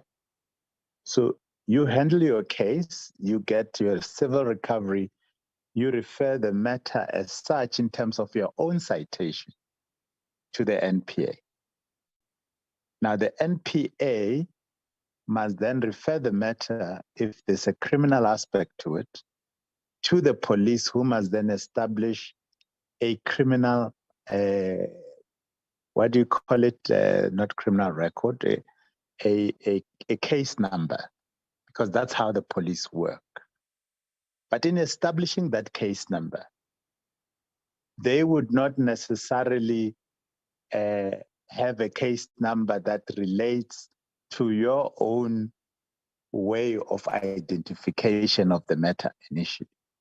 So out of one investigation that you may have, there could be several case numbers. And it might not be easy to link the investigation the police are making on their side and the matter as you originally investigated it yourself. So the issue of follow-up between what you did, what the police are doing, became a challenge for purposes of synergy of work. So we identified that as a problem, as you recall, back then. Has there been any progress in terms of finding mechanisms to ensure that this slippage does not go through, where you think that you've done your work and the police are not doing anything about it, when in fact they're doing it under different case numbers that you are not aware of, and you are not able to trace or track matters that you have concluded, which the police are busy with as per your referral, but the citations are different. And there's no way of creating the linkages between what you did and what they are doing. All right.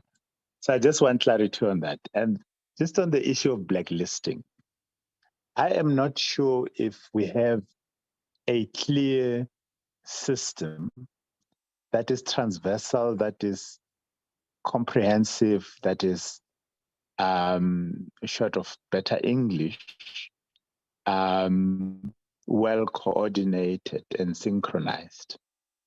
Because I'm a department, my officials do wrong to me, I take disciplinary action, they choose to resign, I blacklist them, or a company that's been doing business with my department, I initiate blacklisting processes.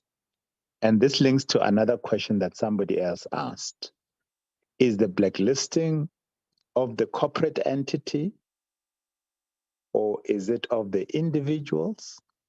Even if it is of the individuals as well, they can still come back and tender through proxies, where they'll use their aunts and their sisters and their friends to tender on a new company, a new corporate platform, but behind the scenes, they're the guys who are driving the whole thing. So they're still back in the system through false pretenses. How foolproof, how comprehensive is the blacklisting system to ensure that you do not have the recycling back into the system of the same crooks back into the system through false pretenses of some form or another? In the interest of time and before you, Chair, get fed up with me for talking too long, let me limit myself to those issues. But there's a few other issues which I think that need to be tweaked in terms of improving synchrony in the entire system as a whole of law enforcement and consequence management. And I think Advocate Mutibi is well aware of some of these challenges that continue to be looming. Thank you, Chair, for your kindness. Thank you, Honorable Masuta. Honorable Malimata. You know, when we, as we are doing now, it's not of our interest. It's in the interest of the people on the ground. So whatever we are doing, it must be self-explanatory. Once whatever we are doing is so difficult for them to understand, is where they lose confidence. Comrade Chair, you partially covered the portion I'm coming from when you were saying, is this person, blacklisted to no longer get government work? I'll give example that in teaching there will be say certificate, that the certificate will be taken away from you. Then Advocate, I want to know in your referral and your recommendation, do you arrive at that point? Say for an example, a project manager, there's a board that control the project managers. Are you arriving at that point that their license must be taken away from them? Now, that one the chair and others have dealt a bit with them. Now, here's a person who entered HDA with clear mandate to go and loot and go, knowing that this time my contract will be expiring. Then the contract expire. I want to clearly tell the nation that in that case, what the law does, that the law says this person's contract expired, nothing is happening. Or does the law say, for a mere fact that you have got Mercedes-Benz, you have got a house, you've got a house, you have got a farm, we are confiscating this thing. Because you got them fraudulently, and now we are convinced that you came here thinking that you loot and go. But if the law can say, now that the contract expires, Chair, I wanted to be simple as that and get simple, straightforward around that matter so that the nation can know that corruption does not pay. Thank you so much. Thank you very much, Honorable Malimata. Advocate.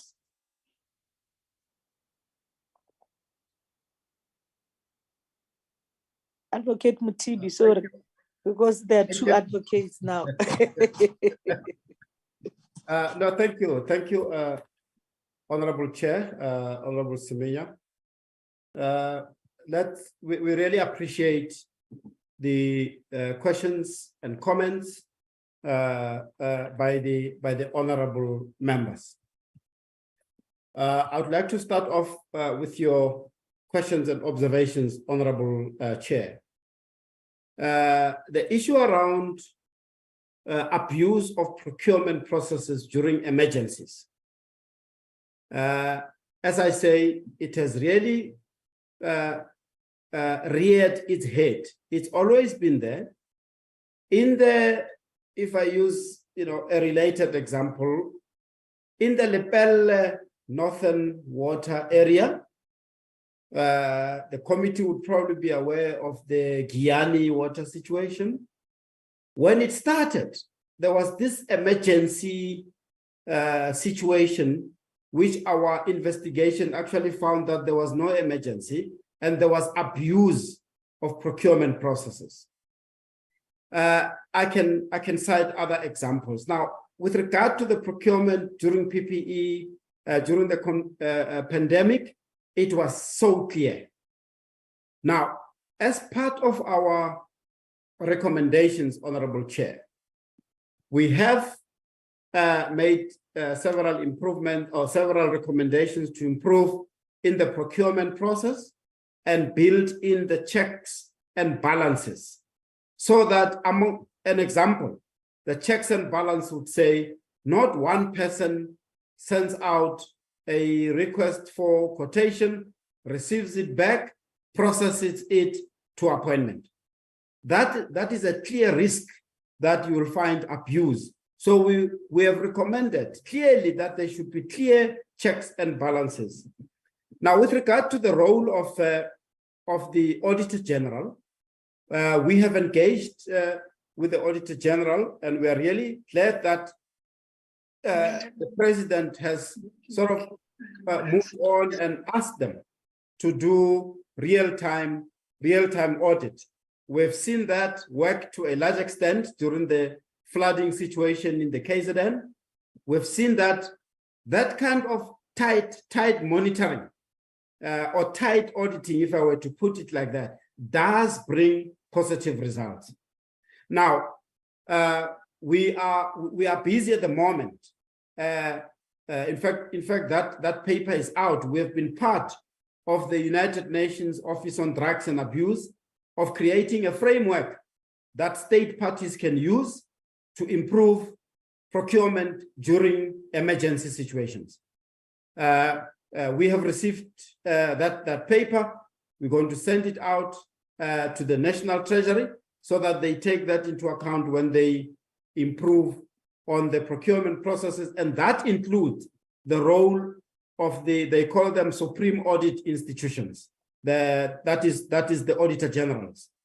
They've got a very important role to play in that process. But also the risk managers have got a very important role to play, so that they do a risk assessment from the onset of the project or the procurement process, and they must keep on monitoring the risks real time. So more often and conventionally, these audit processes have been after the fact. Risk management, to a large extent, you identify the risks, you identify the controls, but the monitoring sort of it's got a lag. It's delayed. So we've identified that all of these processes have to be real time. And when it comes to investigations, if allegations, of course, are reported, we would have to work closely with the AG and make sure that they are investigated, I really underscore, as speedily as possible. And in our investigations, although ultimately we submit the report to the President, and I'll come back to the comments by Honorable Masuta, although we ultimately submit the report to the President, these outcomes, they do not wait for that report. If there's evidence pointing to civil litigation that needs to be taken, we take it there and there. We don't wait until the report. The same as disciplinary action. If there's evidence we pick up, we send it there and there. The same with blacklisting and so on. And I'll come back to the blacklisting. And perhaps I should respond it now because you asked it as well, Honorable Siminya. The blacklisting of even directors. This was also covered by Honorable Masuta. The blacklisting process, we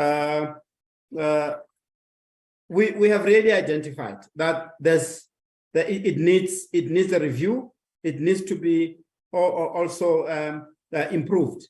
Because what we would do is that, because it's got its own legal process, when we refer a company to be blacklisted, we send it to the accounting authority of the state institution, of the department, because they are the ones who have put it and appointed it as a service provider. But now we also include National Treasury because it is on the central database. So that when we deal with that, we deal with it holistically from a company perspective that is blacklisted and monitored that it doesn't get business. Now, we went further that we shouldn't only blacklist the companies. We must also blacklist the directors, because we have seen that if you blacklist only the company, the juristic person, the natural persons belonging to the juristic person, they crop up elsewhere in another form of a company. So when we blacklist directors, you ensure that you can trace them from wherever they crop up. Now, just to now overlap with the Honorable Masuta's question, and I'll still come back to that. Now, if it goes on that they come up in the guise of relatives and so on, that's the part that we really still need to then see how is it that we cap it together with National Treasury relating to the central database that they monitor. Honorable Siminya, the officials who go and work in other departments, indeed, we have taken this up with the Department of Public Service and Administration. They are really quite helpful in this regard. We've had various instances where we have found that officials resign and they crop up in other departments. This phenomenon, although it's happening in most of the state institutions, we see it often at the municipal, at the local government level, and COCTA, National COCTA, has really been brought into account as well, together with DPSA. I think they are working towards keeping an electronic system of putting these people on the system. In fact, our view is, although it may have a potential to delay recruitment, that in the same way that we would like people vetted before they are appointed, the vetting process should include checking on the system whether this person has done wrong in another department. So the DPSA really has come to the party there, and they are monitoring, they're rolling out that system. The identification of systems improvement and informing the premiers, we do from time to time present and meet with the various premiers to present the work of the SIU and the outcomes, including the systemic recommendations that we have recommended. Although we do first and foremost refer them to the accounting officers or accounting authorities and the executive authorities, which are the political heads of the departments. So we do that to the HOD, to the MEC, but when we meet with the premiers, we also indicate the kind of systemic recommendations that we have sent to the departments. Honorable Masuta, thank you for those acknowledgements. It is our view, and it's clear to every SIU member that we really need to do our work with integrity, which we put at the center of our work. But as we do that, we recognize issues raised by the honorable members, that we should continue to ensure that the investigations are completed as soon as possible. And we have really striven to do that. We are aware of the public audit amendment that was brought, Honorable Masuta, particularly with regard to consequence management. And I'm pleased to report that we have an MOU with the Auditor General, where they refer matters to the SIU that we take forward in terms of our legislation. They would, for example, identify a contract that was irregularly awarded, and then they would refer that to us, and then we would go through that and take it through our processes. In many instances, we get proclamations to investigate so that we can now deal with the outcomes in terms of our law. An example is the recent municipal audit results, the teams in SIU in various provinces are expected to take those audit results, look at them, and the Auditor General would also make referrals. Now, in terms of blacklisting, I think I've responded to that. The part that Honorable Masuta has now introduced is the usage of families now, aunts and so on. I think that's the part, because you cannot get a contract if you are not listed on the central database, and there should be names. So I think we should go further then and really make sure that the system cross-references any of the relatives that we can pick up of the blacklisted director. So there should be mechanisms to ensure that the system can pick that up, and we will take this into the process and raise it with National Treasury as well. Whether action is taken, who monitors? Yes, Honorable Masuta. Yes, there has been traction since the question was raised, which you of course raised with us when you were the minister, that we need to close this gap. We took that to heart, and we made sure that we raise it. Now, what has happened since, Honorable Chair and Honorable Members, is that the presidency, and under the minister in the presidency, there is a mechanism that has been put in place. At an appropriate time, I'm sure the committee could call on the presidency really to indicate that how that system works.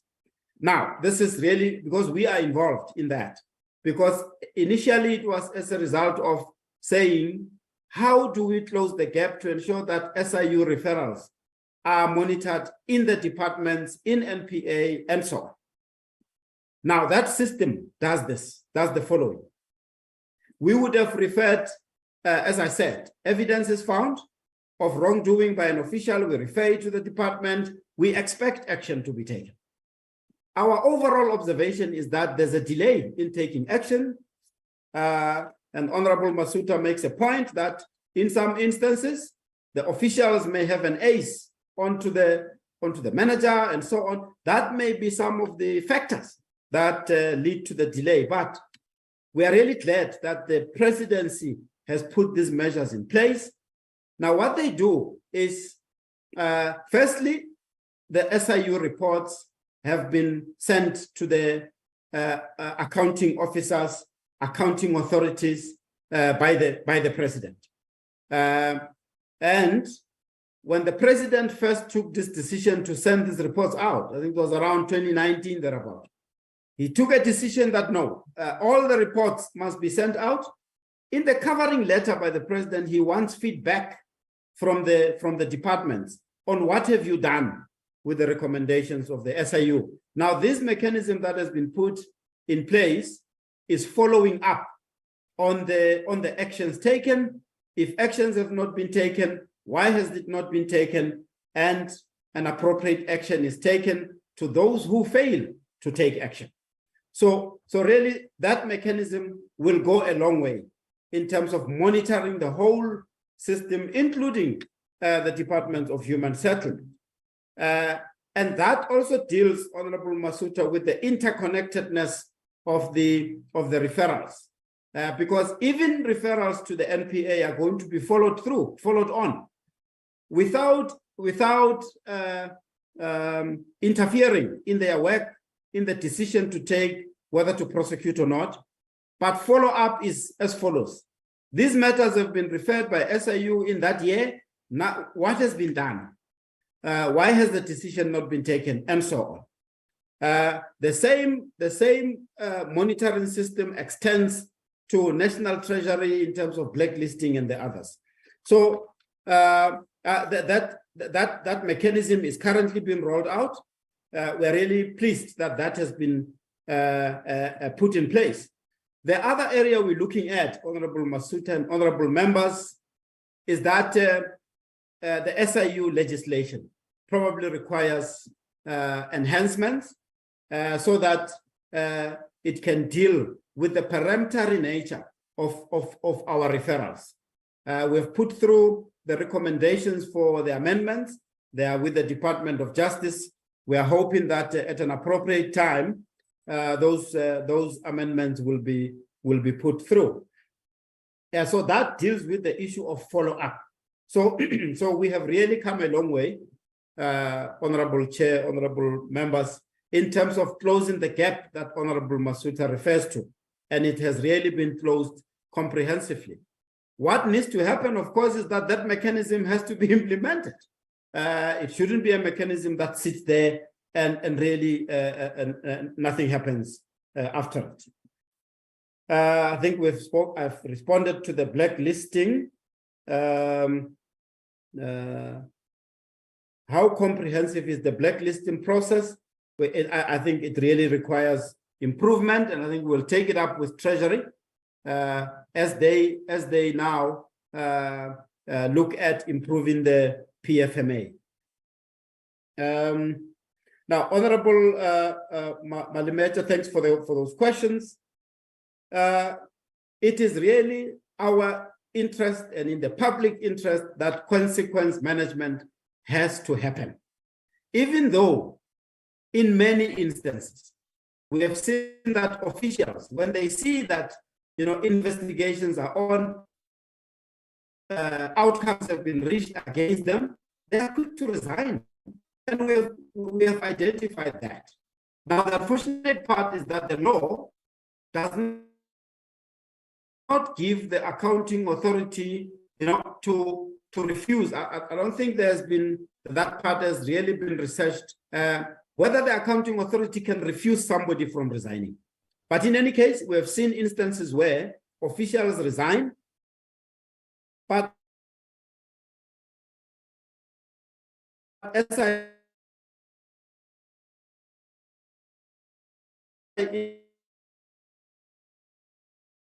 indicated before, we're losing Advocate Mutivi.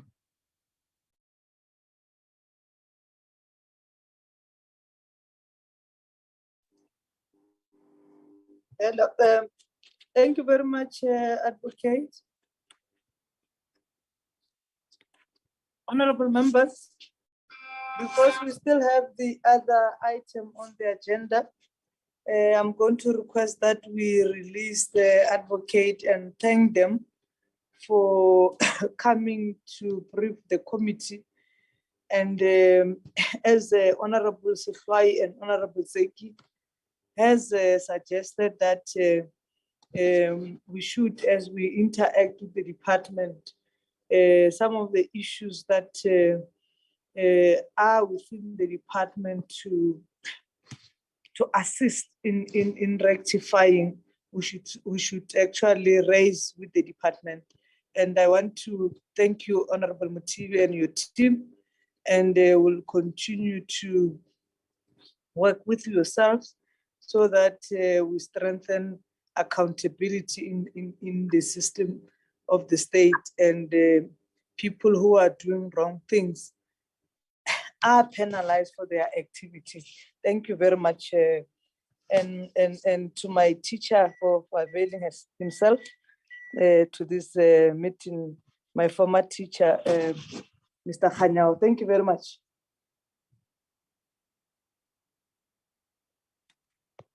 We lost the advocate, Chairperson Advocate Mutibi.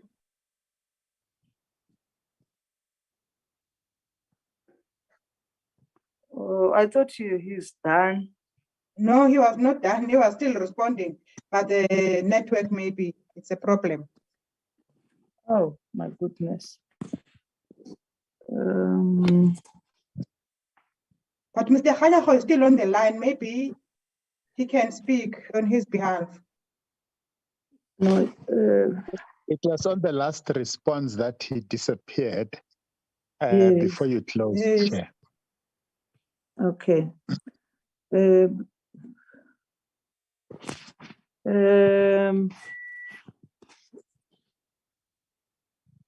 Mr. Khanyao, are you able to help us to get Mr. Mutibi?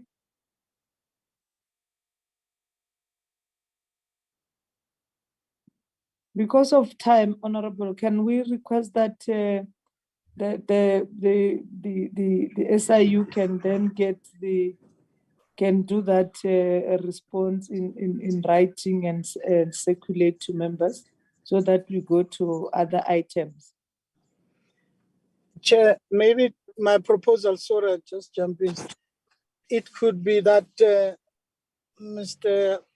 Khanyago to close, maybe because as you are correctly saying, Mr. Mtibu was wrapping up, just to close on any outstanding matter. Then in our next meeting or in writing, they can send us. Thank you, Chair. Mr. Khanyago? Hello, Chair. Advocate is Yes. back, Chairperson. Yes, Advocate, we were just cut out, unfortunately, but we are back now. Oh, both of you. Yes. Oh, okay. Sorry, Yeah. sorry for that. Yeah. Advocate, you can finalize your response. No, I'm really sorry about this, Honorable Chair and honorable members. We were all cut out. I checked with other members of SIU. Apologies for that. I was about to close, Honorable Chair, responding to Honorable Malumeta's questions that, we really want to make sure that we take consequence management against those who are involved, including persons who reside, because the contract that expired in the Free State report is the contract of the head of the accounting officer. But as I said, we deal with it on the same basis that we don't just leave him to go. The issue around the licenses. Let me make an example. Say in this construction environment, in the outcome slide, you would have seen that we deal with other regulators.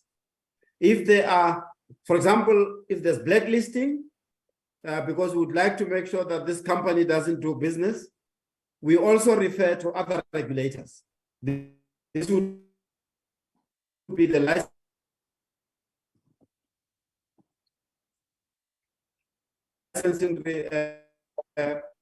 It's freezing again. Regulators or the grading.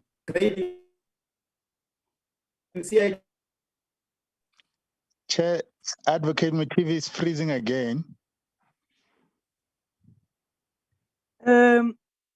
Advocate, DB, which gives grade.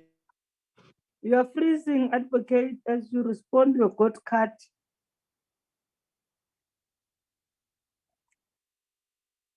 Now we've lost you.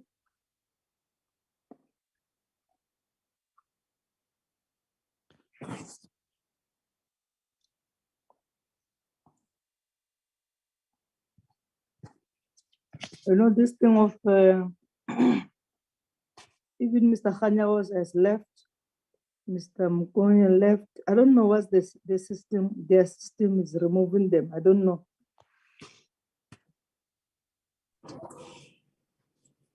Their system is tracing them, Chair. Just on a lighter. If one is gone, everyone is gone. Chair, let's take note of that. Like he's saying, he was almost closing. Call you to talk to them separately on the site, and then for you to close, Chair, and we move to the next item. It's unfortunate. Yes, but the majority of questions Mr. Mutivi has responded to, and was on the last one, which actually has responded, was just to emphasize in terms of them working with other regulatory bodies when they are blacklisting individual companies. So I think we can. Can I suggest that there was a solution proposed earlier, that last bit that could not be heard could be reduced in writing and sent through, Yes, I and was that would coming to cover that. the closing remark. Yes, Yeah, I sorry was about that. coming. Okay, Honorable Masud, I was coming to that to say that Kholiso must call Mr. Advocate just to say particularly on the last part, I can just jot it down and then we then circulate to all members because all of us would want to hear the response on the issue that was raised by Honorable Malmats. So, Kholiso, you can just thank them because their system is probably complaining that they've been with us for too long. I don't know. Because we have said that from 9 to 11. Now it's past 11, it's removing them. I'm going to request Honorable Zeki now to proceed as I'm driving to the memorial service to take other items. Honorable Zeki.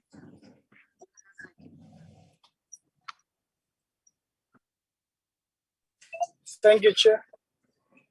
Kholiso, can you lead us on the next item?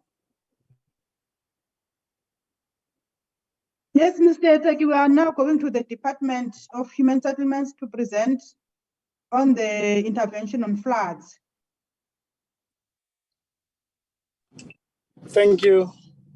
Department, just on the opportunity and the advantage of the Chair, if you could preamble your presentation with what you just said, even if it's just for less than 5 minutes, as the leader in that in the human settlement, and on what you have heard just now, which is quite embarrassing. Thank you, Department. Thank you very much, honorable members. Let me start by greeting everyone and extend my greetings to also the acting DG, Mr. Siyabonga Zama, and the team from the department. I also want to agree with you because we were here until, it's from 11 o'clock and we are behind time. It's 30 minutes behind time. I don't know if it would be possible for us to consolidate this presentation and take 5 minutes to present. We will try our best, Chair. Chair, as requested, the Department of Human Settlements is here to brief the committee on the interventions made in provinces affected by floods. And Chair, I don't think it's the first time that we come for this. And that's why I say the DG, whoever is going to do the presentation, must not repeat what you know. You must tell us the new ideas, the new interventions. Before I continue, I would like to thank the chairperson and the members of the committee for granting our request during the last portfolio committee on referring this item to allow us enough time to properly prepare. Thank you very much, honorable members. Chairperson, the effects of climate change have forced us to make some drastic changes in the standard procedures used to respond to disasters. The first change was to ease the provincial emergency housing grant and municipal emergency housing grant as of 31st March 2023. Honorable members, these grants were replaced by the Emergency Housing Response Fund, which commenced on the 1st April 2023. These measures were taken to shorten the response time to disaster situation. Remember, all the members were worried about the time that we take to respond to disasters, and we are trying to shorten the time of responding to disasters. Starting on this note for the members to understand that as a department, we have realized that disasters caused by climate change are here to stay, more especially on members in KZN. The department's second presentation, we have 2 presentations, Chair. I don't know if we're still going to do the presentation. Will be on the City of Tshwane's Urban Settlements Development Grant. and the informal settlements upgrading grant for the midterm strategic framework project performance from 2019 to 2024 as on the 31st 2023. The funds allocated to the municipality in question seems to be doing very well, but this is not translating to the work on the ground, meaning the financial and non-financial performance are not talking to each other, Chair. During the presentation, the Chief Financial Officer, through Acting DG, will elaborate more on this variance and the plans taken to correct this. Without wasting any time, Chair, I will now hand over to the Acting DG, Siyabonga Zama, to take us through the department's presentation. Thank you very much. Thank you, DM. Unfortunately, just before the DM,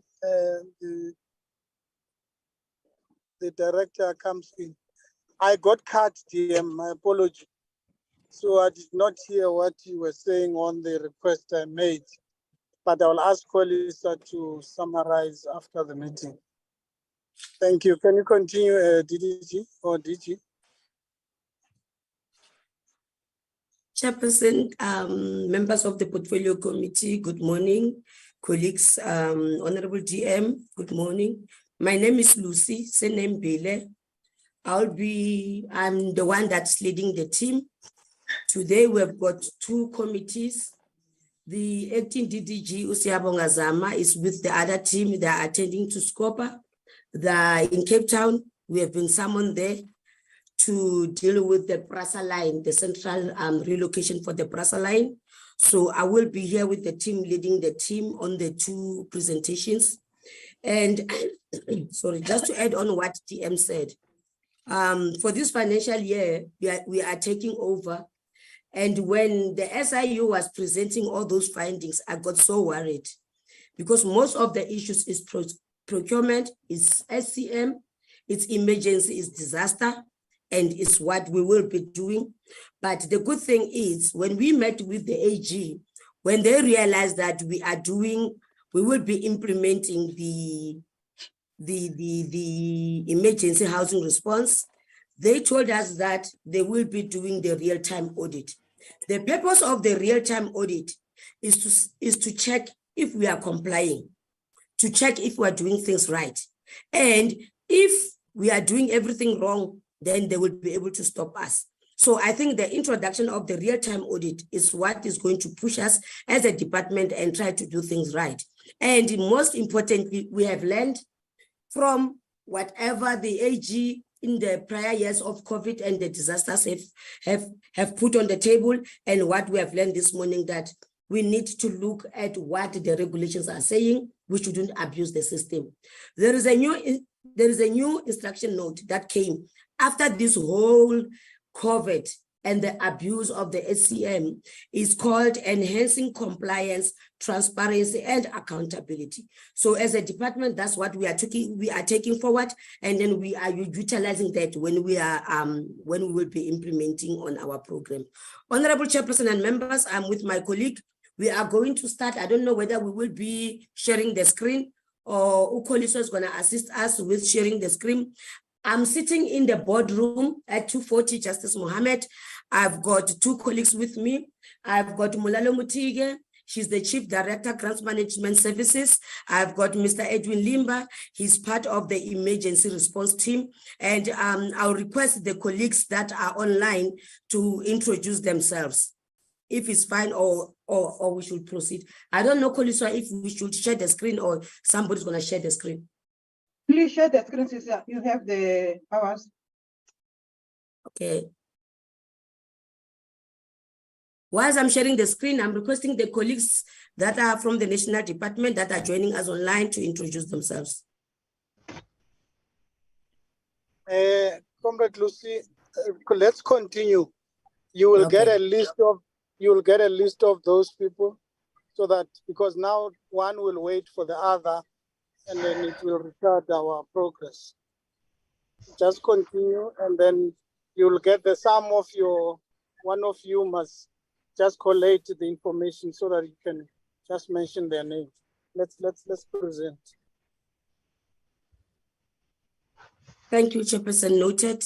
I'm going to request one of my colleagues, Thaba Mutake, is online to take us through the emergency, especially dealing with the critical issues for the sake of time. You can proceed. Okay. Thank you, CFO. Good morning, Honorable Chairperson and Honorable committee members. My name is Thaba Mutake, and I'm from Emergency Housing Unit. I'll be taking you through to this presentation on behalf of DDG. Can go to the next slide. Can you kindly put it on the slide mode, CFO? That is the outline of our presentation. We can go to the next one. Okay, as the Honorable Deputy Minister and CFO have alluded on the background, we will just pass this one.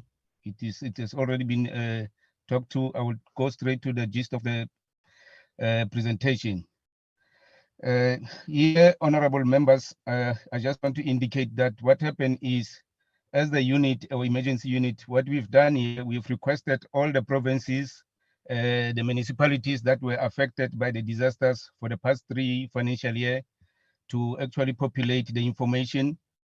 And on the 12th of June, we had a sort of a workshop where the provinces and the municipalities were presenting their progress or interventions that were made for those past 3 financial year. So from our side as emergency unit, what we've done was that to consolidate that information per province. So you will see, for example, now under Gauteng province, we've consolidated the information of 3 financial year into one, and also stated the municipalities or the metros that were affected for that particular financial year. So for Gauteng, as we kickstart the presentation, I will just take you through to the totals for the per province. In terms of the summary of impact of disasters that happened for the past 3 financial year for Gauteng, we had the number of incidences that is totaling to 50, and which we are on under Merafon City. We still have an ongoing the challenge of sinkholes. So therefore, we don't actually have the actual number of incidents that we can be recorded there. So in terms of the households that were affected, still on the same slide of Gauteng. In terms of the households that were affected for that particular 3 financial year, we have about 882. And for the houses that were totally destroyed, we have about 5,726. Partially damaged houses where there was nothing recorded. In terms of the permanent relocations that were required, we had about 509. Under Merafon, yes, we still need to identify the actual number as well, since it's an ongoing challenge. The people that were affected were 11,376, and the fatalities that were recorded were about 18, and injuries were 25. Next province, CFO. For KwaZulu-Natal, you can go to the next slide, is continue to the next one. Next slide, CFO. For KwaZulu-Natal province, we have number of incidences recorded as 2,090, with the households affected 28,627, and a total number of houses that were destroyed being 12,004, and the houses that were partially damaged recorded as 17,218. For the permanent relocation that is required, we recorded 6,516, and the people that were actually affected were about 78,254, with fatalities recorded as 461 and injuries being 113. Next province. For Eastern Cape province, for the past financial 3 years, there were 206 incidents that were recorded, with the number of households affected being 11,003, and the total number of houses that were destroyed being 6,238, and partially damaged recorded as 4,768. Permanently relocation that is required being, can we put it on the slide load, CFO? You can see properly now. Being 886, the people affected being 943, the fatalities recorded 32, and injuries 20. Next slide. Next province. For the province of Free State, for the past 3 financial years, there were only 2 incidents that were reported, with 331 households affected, and the total number of houses that were destroyed being 203, and the houses that were partially damaged was 129. For permanent relocation, they were still waiting a report from the Department of Water. In terms of the people that were affected were 1,324. The fatalities that were reported 1, and there were 1 person missing. Next province.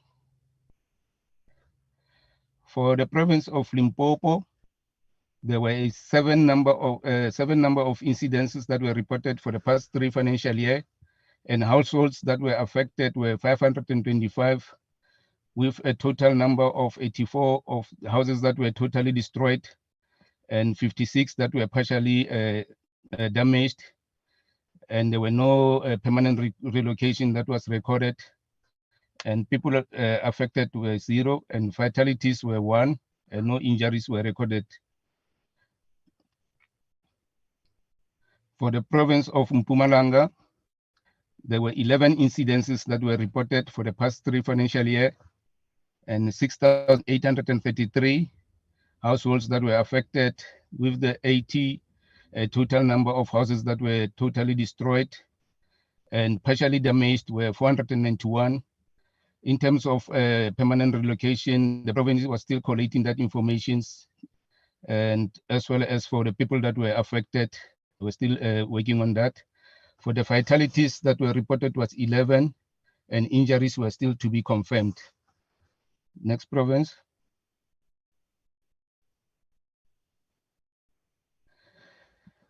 For Western Cape, for the past 3 financial, there were 12 incidences that were reported, with the total number of households affected being 1,417, and the total number of houses that were totally destroyed being 773, and partially damaged houses were 169.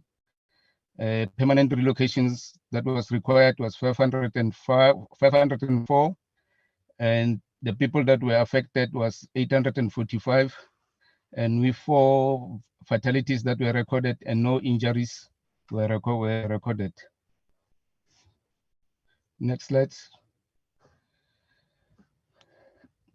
Here we summarize the households for the past financial year per province as well. So here we're just indicating that the number of households permanent that were permanently assisted, and showing the number of households that were temporarily assisted, and a number of households that were still in the mass care center, and those that were still were not assisted or living with friends or families, that basically those were not assisted. So in totality for Eastern Cape, we have about 2,384 that were permanently assisted, and 2,172 that were temporarily assisted, and we have nothing that were still in the mass care center, but those that were living with friends, families, or not assisted was about 5,766. And we go to the next province.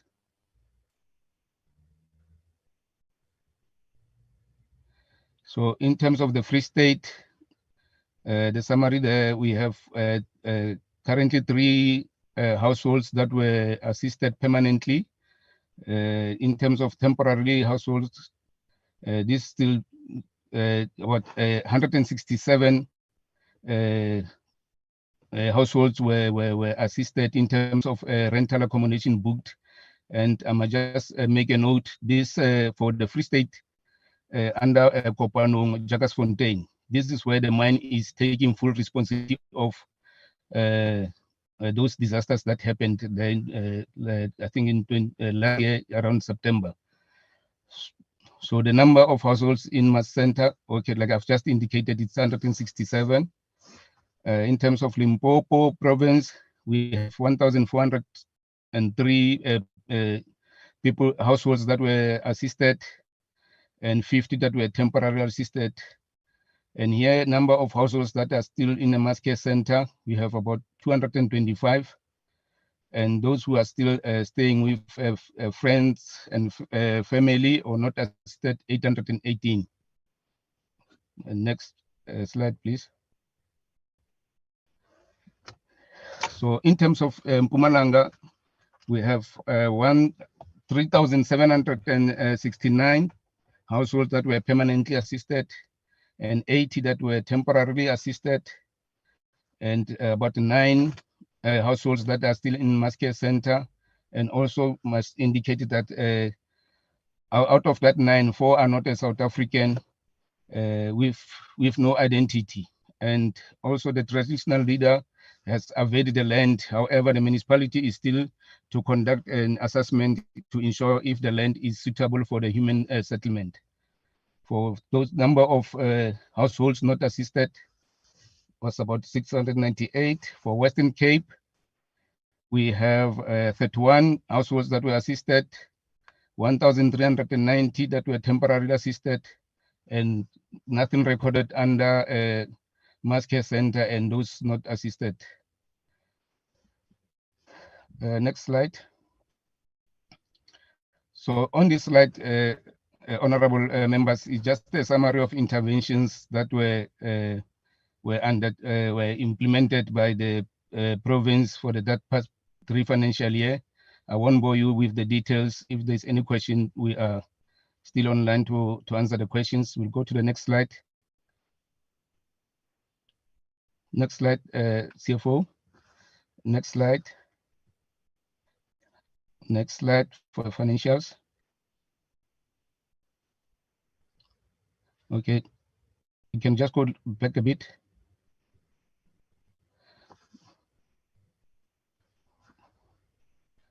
All right, so the next one, CFO, my apologies. Okay. Yes. Here, honorable members, I will just make indication that what we've done here, we've collected the information for the past 3 financial year, but however, here we did not summarize here. We've just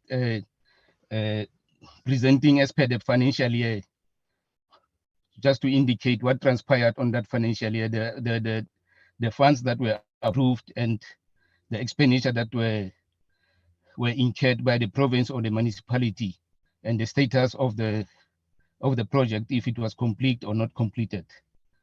So in terms of 2021 financial year, for the provincial emergency housing for KwaZulu-Natal, there were requests of 1,592 TRUs to be built, and the province was granted about 102 million. And according to the status, that project were completed. Next slide. So in terms of also 2021 financial year, provincial emergency housing, here, can you put it in the slide mode, CFO? Or can you enlarge the thing? So Okay, maybe I should proceed just to save time. Okay, thank you. Apologies about that, Honorable Chairperson and members. I think here we're giving the progress from the 3 years, but on the slide, we are showing the progress for the 2021 financial year and how much we have tranched from the emergency housing grants that we were administering as a National Department of Human Settlements. So for Limpopo province, we had an application for Elias Mutwaledi and Greater Letaba, and then the money that we gave them, they wanted to assist 69 households. We tranched 2.3 million, and for Mpumalanga, we gave them 40.9 million. For Northern Cape, 70 million, and for Western Cape, it was 70 million for Western Cape as well, for the city of Cape Town. And the next slide gives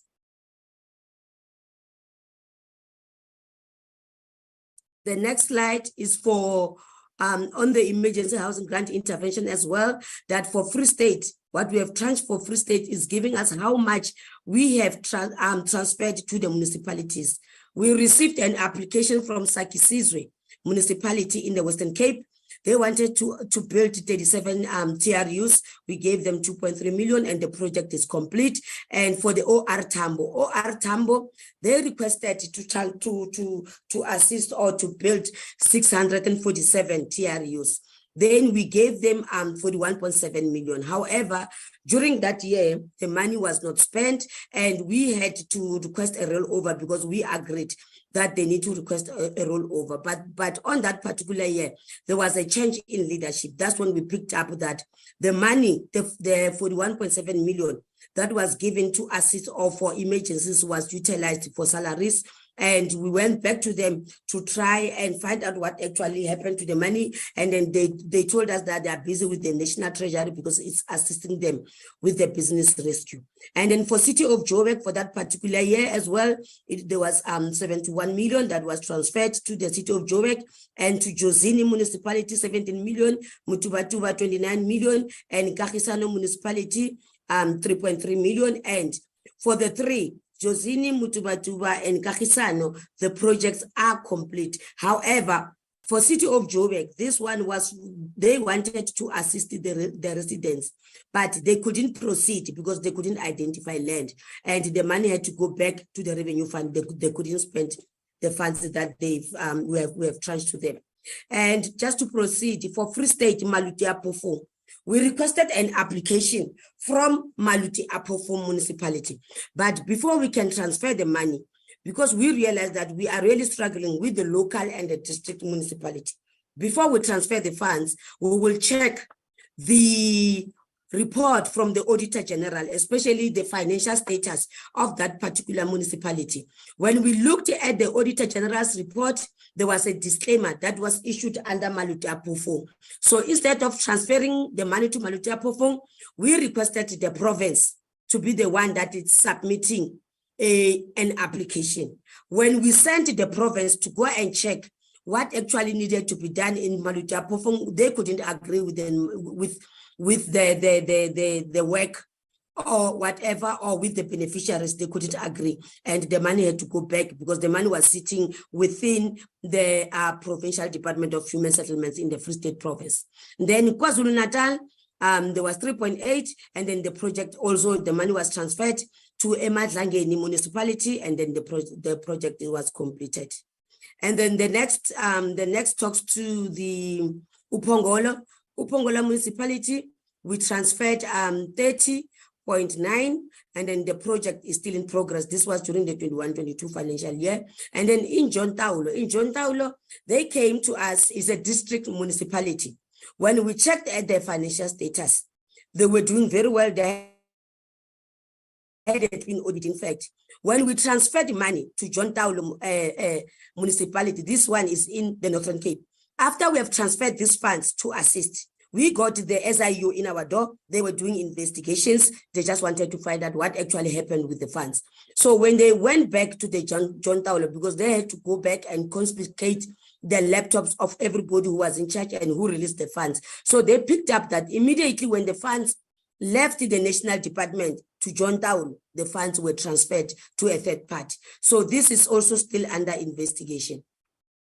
And for the KwaZulu-Natal, for the disasters that happened in April, the big disasters, the total amount that we have tranched to KZN was 342. And just to give a background, we know that when we transferred, we thought that we were going to do TRUs.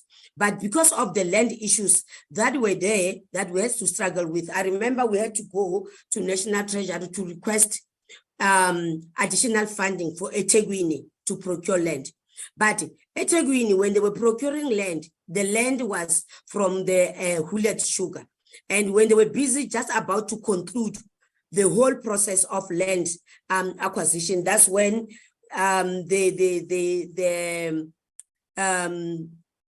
the company Hullet Sugar was put under business rescue, and then they couldn't proceed with that. That's when, as a national department, we had to go to National Treasury to request a deviation so that we can do the rental and the TRAs.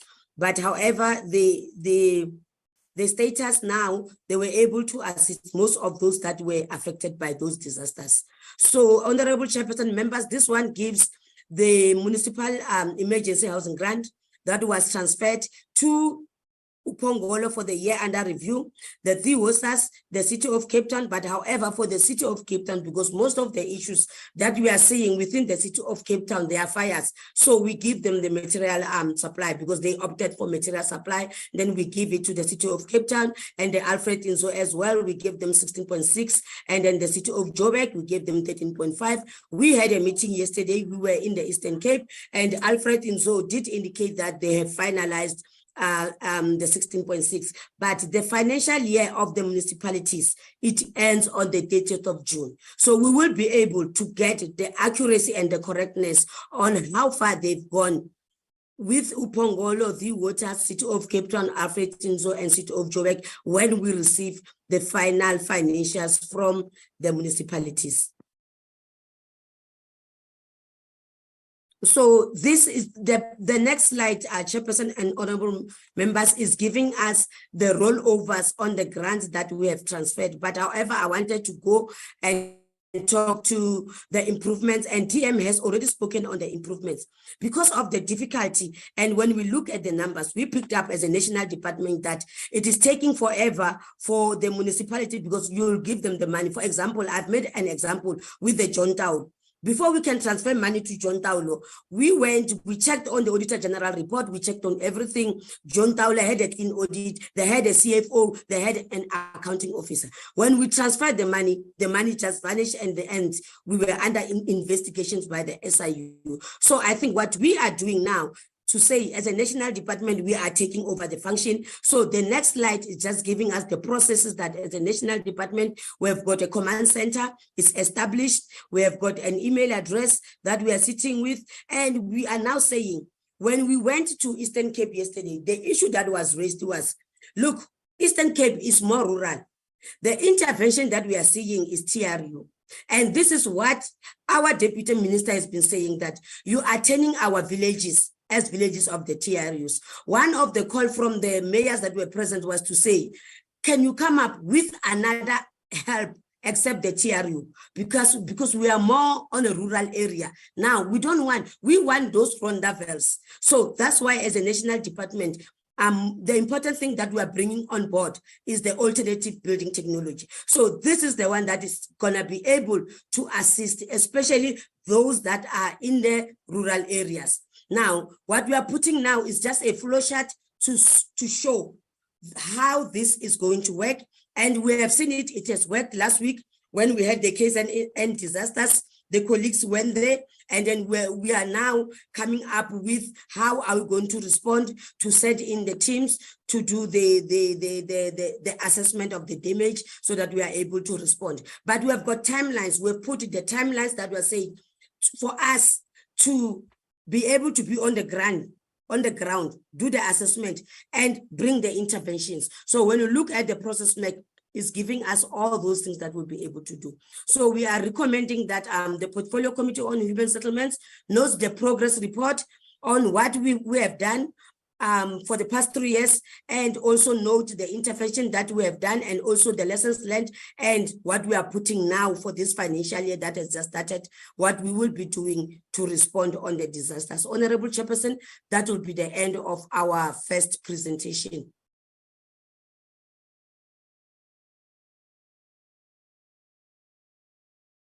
Chair, should I go to the City of Tshwane?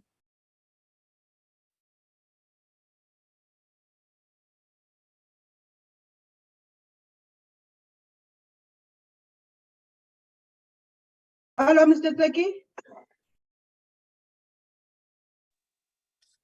Thank you. Sorry, Aslusi. I'm talking alone here.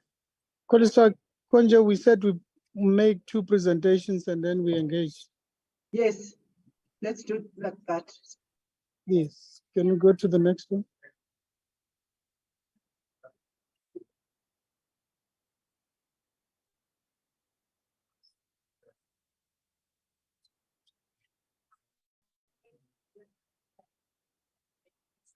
Hello, department.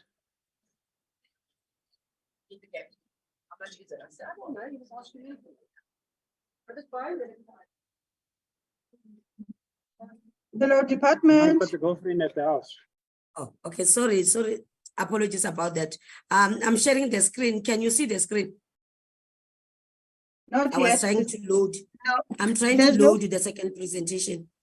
There's no Okay. screen. Yeah, we don't see the screen. Lucy. Yeah. Yeah, thank you. Thanks, TM.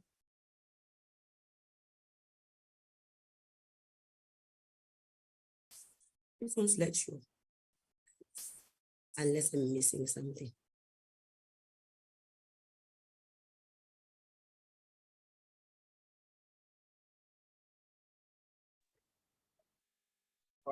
Aslusi, lead your team, please. Chairperson, we are loading and it's not responding. I don't know whether it's our. We can see the screen now. But you're The still. presentation is on the screen. You can see it on the screen. Yes. The Tshwane one. yes. Go Oh, to the yes. next slide. Okay. We were requested Yes. by the portfolio committee. We were requested by the portfolio committee to present the 5-year performance of Tshwane. And then what we did, we went and gotten the MTSF from the 2019 on the MTSF on the City of Tshwane until to date for both the grants. But Chairperson and honorable members, we thought that maybe we should recap. We should recap on these 2 grants because now they are separate. So, and as well as looking at their purpose. So we are putting on record that, just to recap, the Urban Settlement Development Grant is a Schedule 4 grant, and then it supplements the capital revenues of the municipality. So basically, you will see that in most of the projects within the municipal area, USDG, it is supplementing. There is another funding that you will see that will be put on that, but this one will be suspending. The reason why I thought that it is important to bring this one in is because of the year, the first year of the MTSF is the year that we had COVID. And throughout that year, we were requested by National Treasury that we needed to bring in the response to COVID. So, because now the metros came to National Treasury saying this is new, there was no additional money, can we be allowed to utilize the USDG to respond to COVID? Hence, we are bringing it in here so that members will be able to see for the first year on the MTSF, there will be money for the USDG that will be utilized for COVID. Then the next slide is just giving the background on the informal settlements upgrading partnership grant, because we had to move and come up with the informal settlements partnership grant. So when you look at the informal, we are just giving a background that now the informal settlements upgrading partnership grant is a Schedule 5 now. It deals with the informal settlement. So we just thought that it is important that we bring the background just to put the context to it. So we'll start with the year 1. The year 1 of the 2019-2020 financial year, the total allocation was 1.7 billion for the City of Tshwane. On the 1.7 billion, there was a 200 that was stopped and reallocated. So the total allocation was 1.5 billion. I don't know if you are able to see the screen. From my side, it's not moving, Honorable Chairperson. However, I will proceed on the 1.5 billion. we are putting the departments, because the metros are allocating the budget as per the departments. We are able to see and the expenditure. So for the year under review, we are able to see that the unspent funds, the biggest money that was not spent on the 2019-2020 was under housing and human settlements. And there was as well water and sanitation, and there was as well the COVID-19. What we did is we put aside 247 to respond to COVID.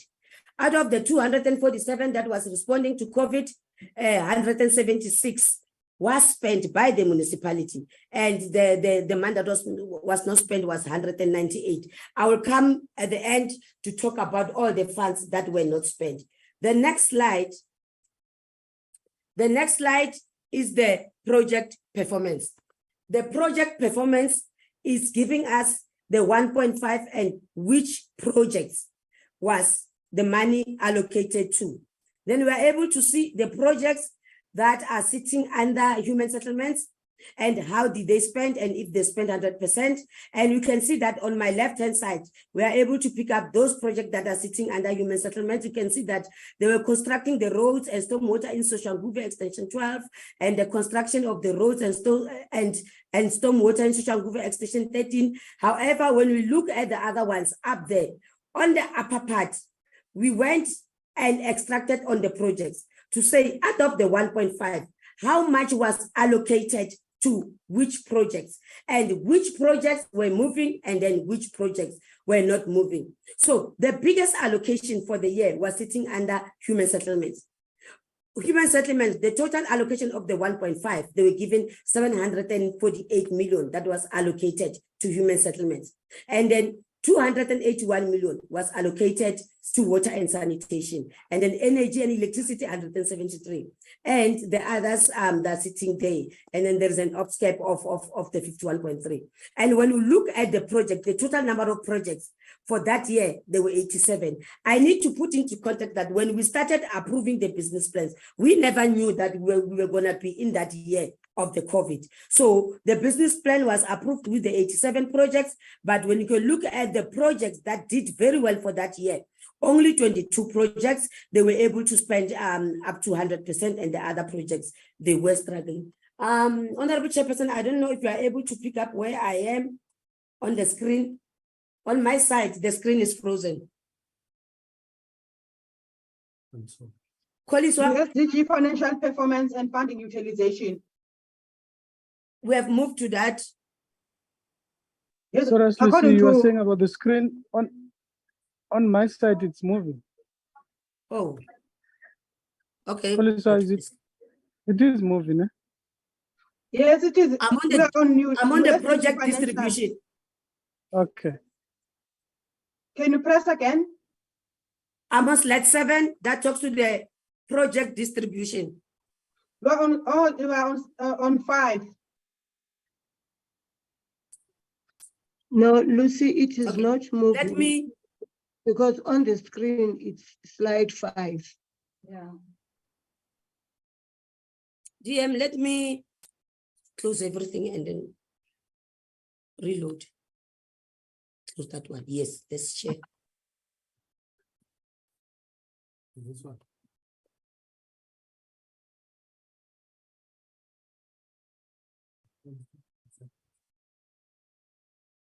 And then we started due to buy bread. Miguel Mariso. Huh?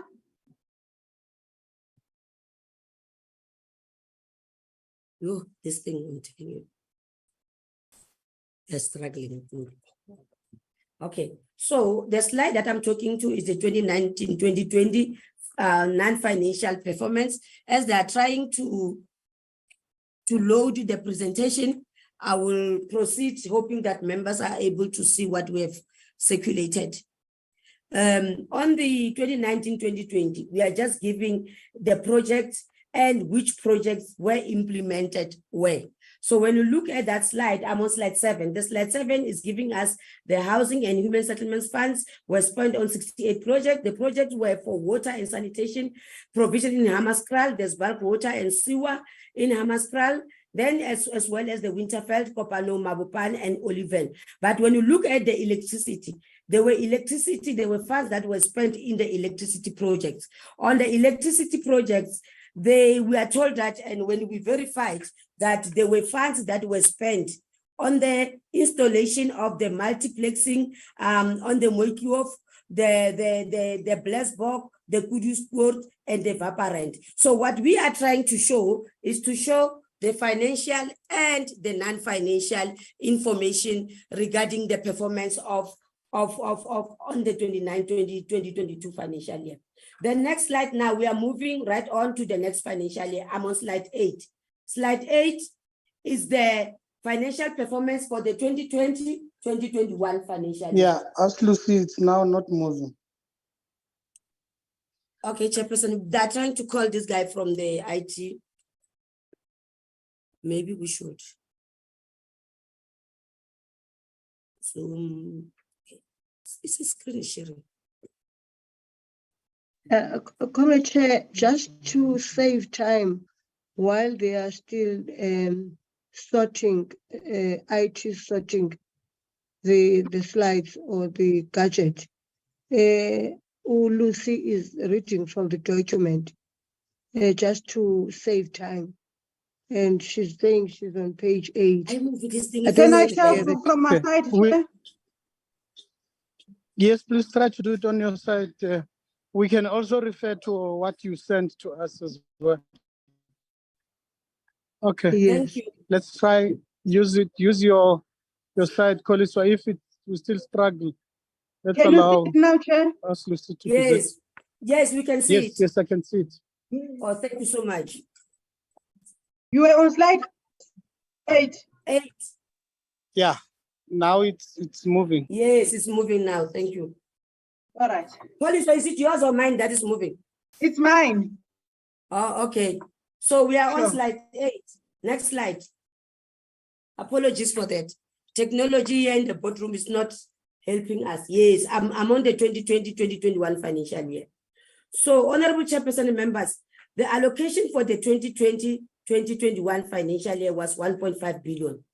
The 1.5 billion, there was no stopping and reallocation. Now, we can see that this was the year after COVID, and the Metro spent close to 99.5%, almost all of their allocation, and the spread on the budget. They have allocated through human settlements, roads, water, energy, and as per the grant framework, we do allow them, the metros to utilize 3% of the USDG for OPSCAP. Hence, there's an allocation for the OPSCAP that was sent. So for this financial year, the next slide, Koliswa, the next slide is giving the project, the number of projects that were implemented for that financial year. Koliswa, move, next slide.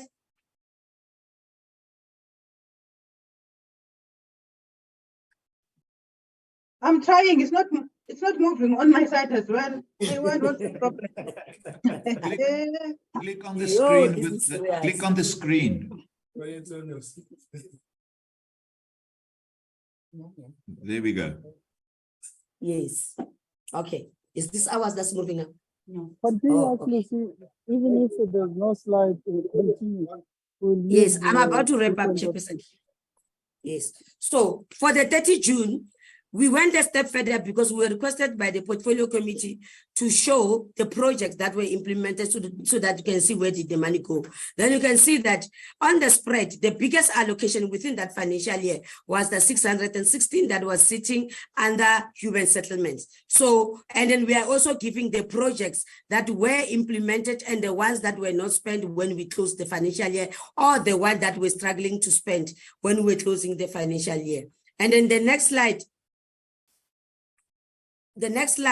it gives the non-financial information. So we are able to see which projects and where they were, where the money was spent. You can see that under housing and human settlements, which areas we were able to go and do the work, and then under roads, transport, and stormwater, we are able to pick up and which areas did the city invest in and was spent, as well as the electricity and the others. I'm moving to the next financial year.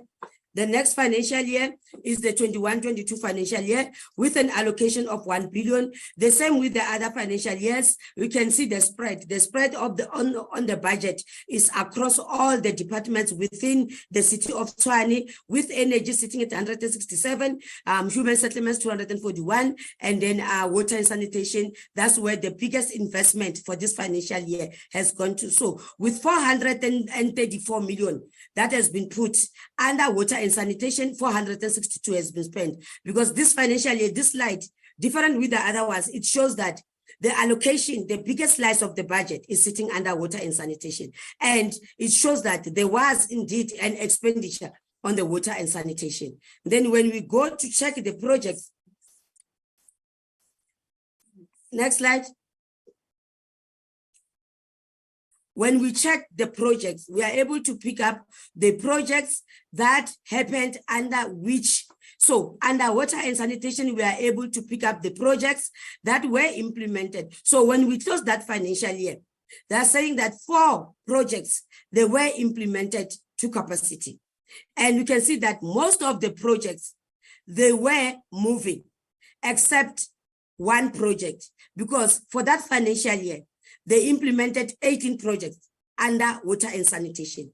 Only 1 project is the one that was not implemented, was sitting at 0 when we closed the year, but all the other projects, 10 and 7, 18, for that financial year, they had already started moving. And we are able to show down the other projects that are moving. The next slide.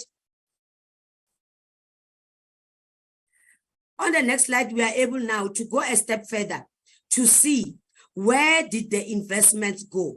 So when we go to water and sanitation, I'm at the bottom. Now we are picking where the biggest expenditure went. Now, here the expenditure went to the wastewater treatment works, including the Sutherland Ridge, the Rooival, the Bavianspoort, Temba, Babelegi, Klepgat, and Kangala, and so on, and Lodium. So here they are telling us that the money that they spent on this wastewater treatment. However, the city is saying the overall scope of the work for this project was to refurbish and upgrade the waste purification plant, the installation of the telemetry, the bulk meters, etc. So this is where the biggest chunk of the expenditure for that financial year has gone. I'm just zooming in here because of the questions that we know they're gonna come regarding the wastewater treatment works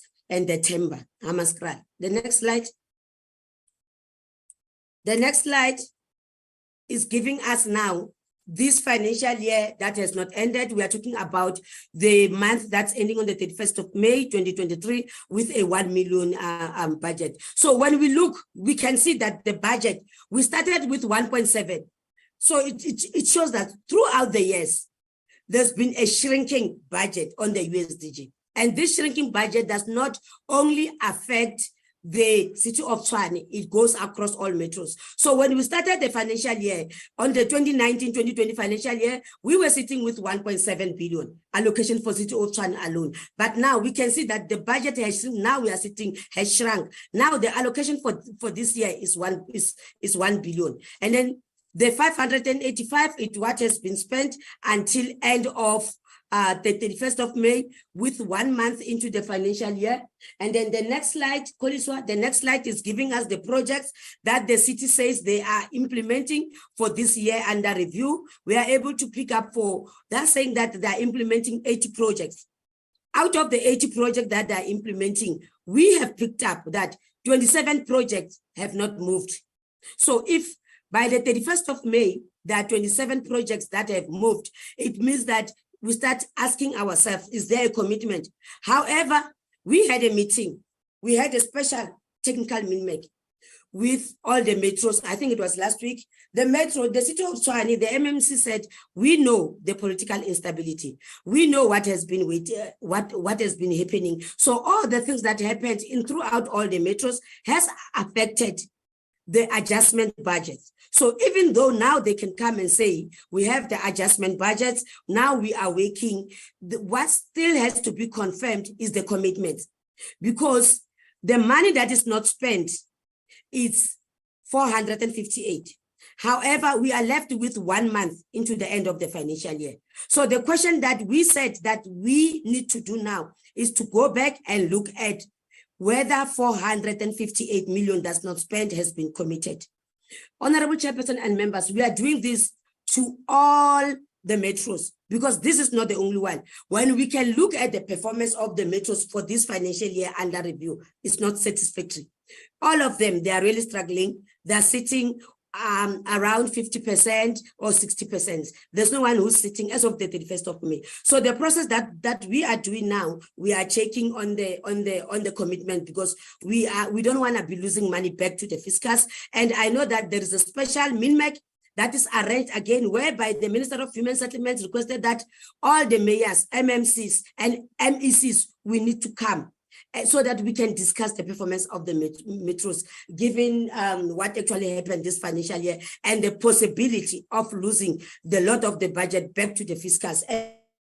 And we know that with Treasury has given us the letters for the coming years, the guidelines, there's no additional money that will be coming in, even the baselines that we are sitting with, because we are told that the fiscals is not doing very good, so we are still going to experience the budget cuts. I think, Honorable Chairperson, members, the next slide is giving just the non-financial information, is showing us where the money that has been spent and on which projects. And I think the last slide, I think I'm just want to go to the last slide. The last slide, we are bringing the conclusion. Now, I want to highlight that during the year under review, there was an amount of 208 that reverted back to the revenue fund. 198 was for 2019-2020 financial year. It went back because on that year, they didn't spend everything. As I said, I will go to it towards the end. 198 went back to the revenue fund. And then during the next financial year, 7.1 went back to the revenue fund. And then 21-22 is 2.3 that went back. However, there was 278 million. During the 2019-2020, the City of Cape Town transferred this money to the attorneys. So throughout the years, this money was sitting with the attorneys. However, the new administration in the city requested the attorneys to bring back the money. So on the allocation of the current financial year, there is 278 million. Then there was an issue of how do we account? Because on our books, this money is sitting as if it was spent during the 2019-2020 financial year. However, this money is back on the coffers of the city. However, National Treasury is aware, and the National Treasury did allow the City of Tshwane to utilize the 278 million. But however, what still need to be seen, because on their letter they said this 278 million, it should be used for the same purpose that was there on the initial letter. So we will see where they will be utilizing this 278 million. The informal settlements upgrading partnership grant. Let's go to the next slide.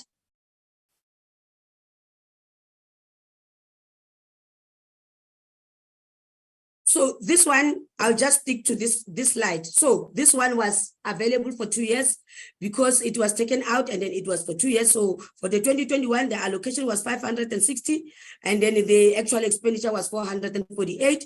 And on the 22-23 financial year, the allocation was 593 and expenditure is the 320.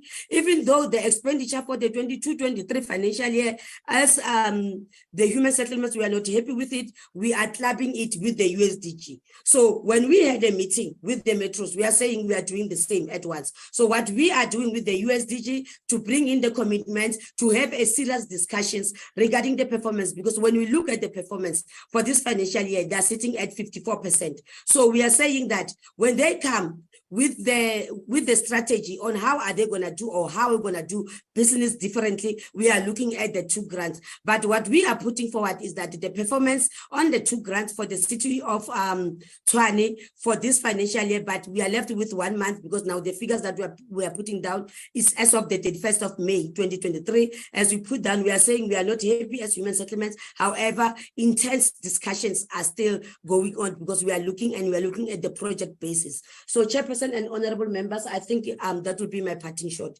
Thank you so much.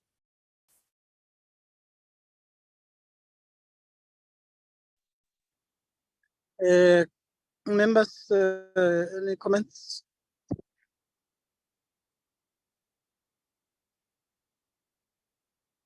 Chairperson. I see the hand of Mandisa. Can I see other hands, members? Luvuyo, Liolo, sorry. Member Mpiti. Mandisa, you. Okay. Not thanks, Chairperson. Let me note the report of Tshwane, but my question is the last page where the CFO was reporting of 278 million. I just want clarity. This 278 million of 2019 Mel Lucy was reported used before it reported now as is back to the coffers of the Tshwane. What was reported about this 278 million? Because even if the National Treasury allowed the city, maybe they want to see them, where and how. But what was the report of 2019 to 2020 of the 278 million according to you when they reported by Tshwane? Then another issue is the issue of the first report that you presented of the 3-year report of the disaster, the provinces, the floods areas that were affected. Last week I received a report in May Lucy that there's Amagala in OR Tambo where they built as a temporary shelter and people they didn't accept. What is happening with those houses? Is it part of the project that you are going to restructure? Maybe Nibanike or Rondaville so that they can accommodate them as people of the rural areas, because we're told those Amagala in 15 of OR Tambo were not used, and it's been a while the money was spent. So, and the last, another question that I want to check, out of the Eastern Cape or even KZN, how many successful stories of the money that were sent to by the National Department on the issue of the floods that were used, and we are happy that we can see on the ground, and the people are also accepting, because time and again you'll get to Port St. John's, people, they will tell you there were floods that were never people that are still sitting on their shelters, and there was nothing that was happening. For example, in your report you said something about Kopano municipality, that the people that were affected, they were housed by the DBM mine. But I want to know what is happening, what is the progress regarding the assistance of the people of Kopano in Jakasfontein that were affected by the floods, because others are still, they don't have houses. Others are not housed by the DBR, but the report, it seems as if all those people have been housed, or the houses have been built in that area of Kopano. How many houses now that have been built in Kopano municipality? Because there are other people that are still destitute in that area, that they don't have even houses since the incident happened in 2022.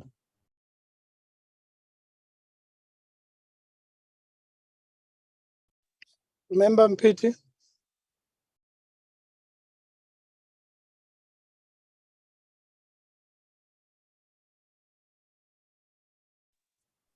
Thank you, Chair. Yeah, look, I just want to maybe come in on 2 points. The first one is really to say on the first presentation around emergency shelter, accommodation, etc. I think, I would really like to know what measures the department has in place, particularly with dealing with provinces and municipalities around emergency procurement, because there clearly is some discord between that relationship. And I'll give you an example. I asked a written question to the department around emergency procurement in KZN. And I received 2 answers two different answers to the same question. One was that 18 million rand was spent to accommodate about 200 people who were left destitute due to the floods in KZN. Same question, different answer. The next answer was 25 million. So I wonder how the department really works with provinces and municipalities to really rein in some of these things, particularly on an SOP process, right? Because there clearly is a discord that is happening. And as we've heard in the previous presentation from the SIU, that the majority of the issues are coming around the emergency procurement for shelter for people. So if I can just have an understanding and explanation for that. Secondly, the CFO has spoken about the process that they undertake before they allocate funds to municipalities, etc. And in the one instance spoke about a municipality that received an allocation, and at a later stage it was found that that particular allocation went to a third party bank account, right? And I'm assuming this is a private individual who either is part of the municipality or not. But in an instance like that, what is your process to verify whether or not the financial status of a municipality is of a nature that gives you as a department full confidence to make that particular allocation? Because to simply say that, there's a municipal manager or an accounting officer, etc., and therefore on that basis we make the allocation, doesn't sound to me as though that is sufficient enough. It doesn't sound to me as though that is a thorough analysis of a financial status of municipality. And so I would really like some expansion on that, because if simply that is how the department would conduct its process, I would be very concerned with what we've heard, particularly with presentations where we've heard that there's quite a numerous amount of municipalities that have received allocations and are clearly failing to spend the money that they've been allocated. And so across the country, it is quite clear that the municipalities and provinces are plagued with underspending and not spending the money that they've been allocated. And of course, one would then ask, what has the department tried to do to look at an intervention? Because that is not only something that is affecting municipalities, but it's affecting the department itself.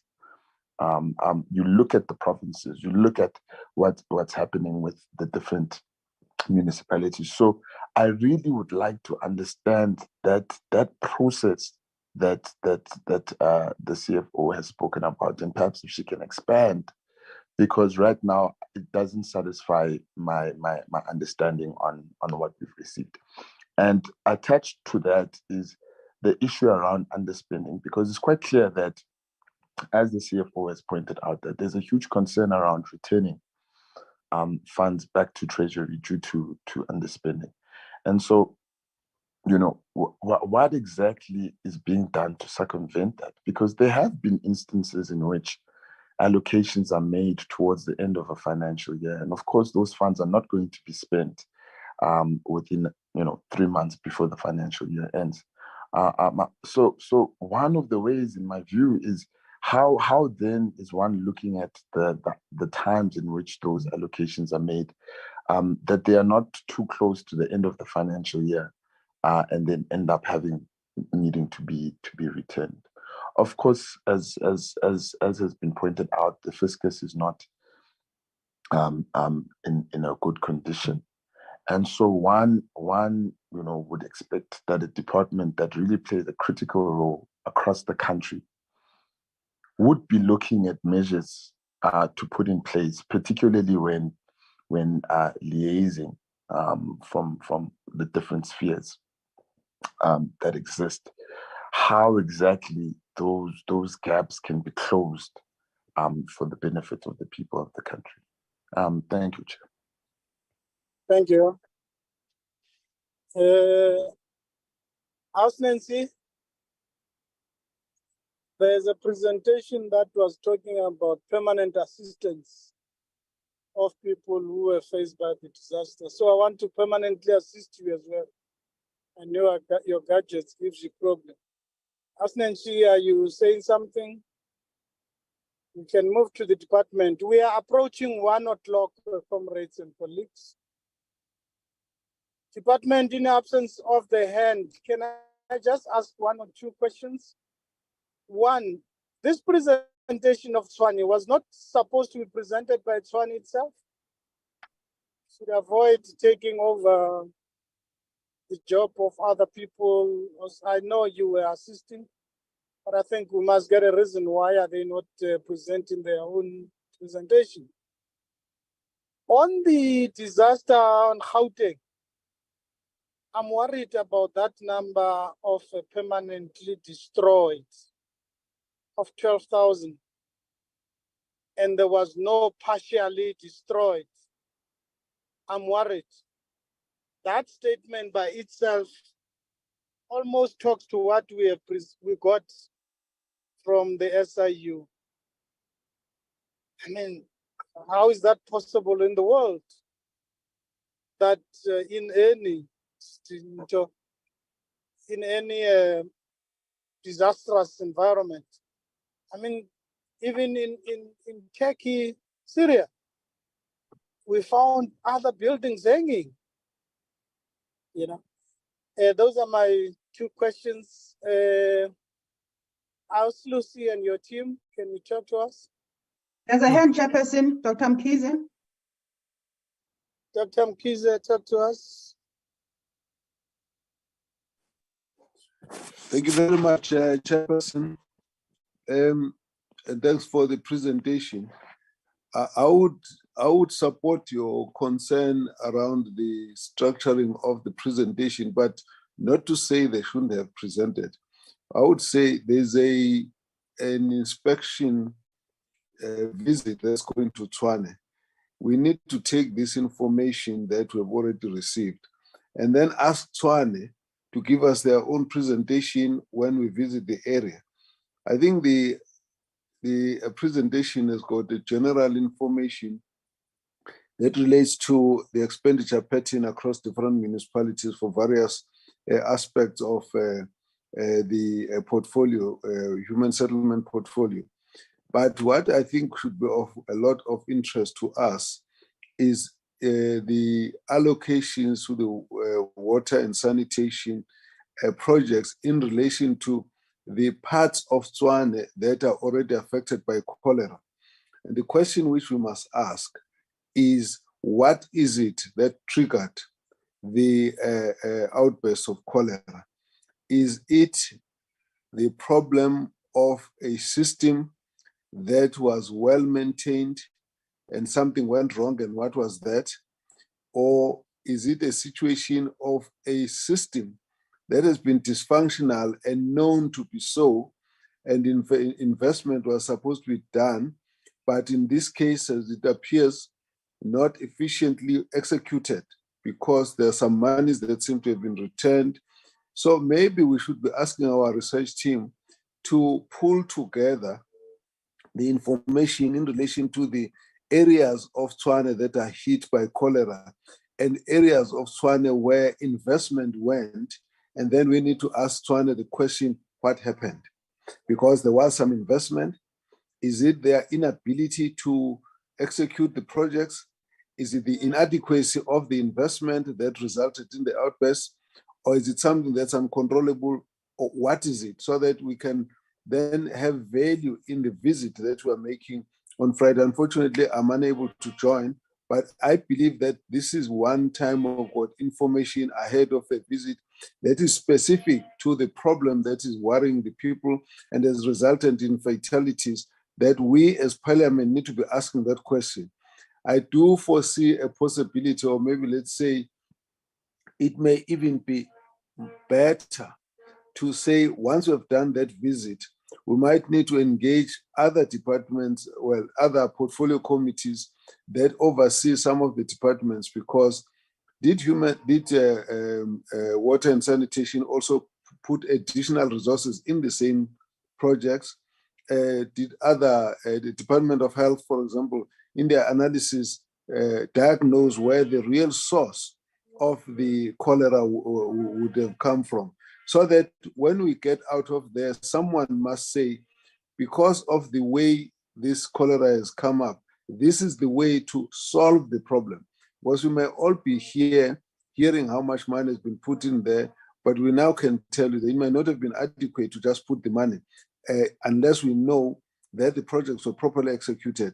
On the other hand, we might just be saying that there was money put and we're not even aware of the full extent to which government has invested in this whole area. And therefore, we need to say, where is the problem that has made the system to fail to cope to a point of bringing us the cholera epidemic? So I think that maybe our team needs to pull together. Let's just try and locate the rents to the area where the cholera was. And then when you go there as a team to inspect, we want answers specifically to what was done in the areas where investments were made, but people still have cholera. What was the problem? Because it is important for us to be able to say, with that amount of investment, cholera could have actually been prevented. But what is it that went wrong? Is it the systems, maybe the allocation of the project to the settlements that is imbalanced? So we need to just find out what happened there. I think that there's a lot that we can gain out of this presentation. Then we go to Tshwane and say, Tshwane, give us your presentation as well. Let's match them and let's see what answers it's going to give us. So that would have been my suggestion, Chairperson. Thank you.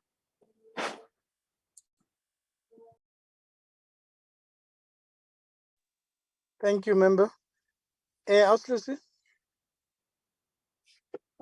Thank you so much, Honorable Chairperson and members.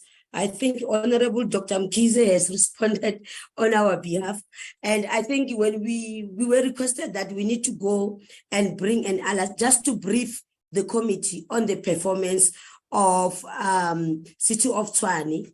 So this is more on an information. Tomorrow, when we go to the council chambers, we sit with the City of Tshwane.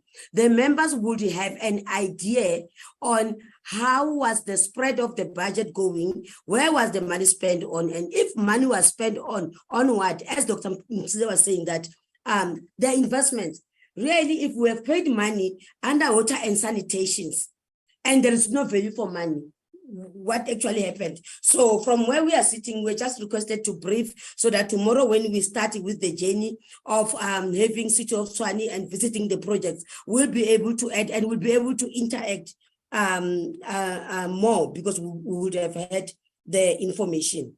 Now, I think I will start from the beginning from Honorable Makesini. Honorable Makesini, what actually happened? And the way the grant works is we have been trying with National Treasury to come up with a way of accounting for a grant. For example, when I transfer a grant, it's a transfer, then I'll be able, when the province say to me, I've spent this, they set it off, we verify it's an expenditure. But for the province or the metro, when they transfer the grants, it's gone out. Is reflected as if it's an expenditure. Let me come up with another example. When money is transferred to HDA by Gauteng province in their books, they are reflecting as if they have spent the money because it has gone out on the system. Even though we know that the money is not actually spent, the money is sitting somewhere else. So we had a meeting with Treasury.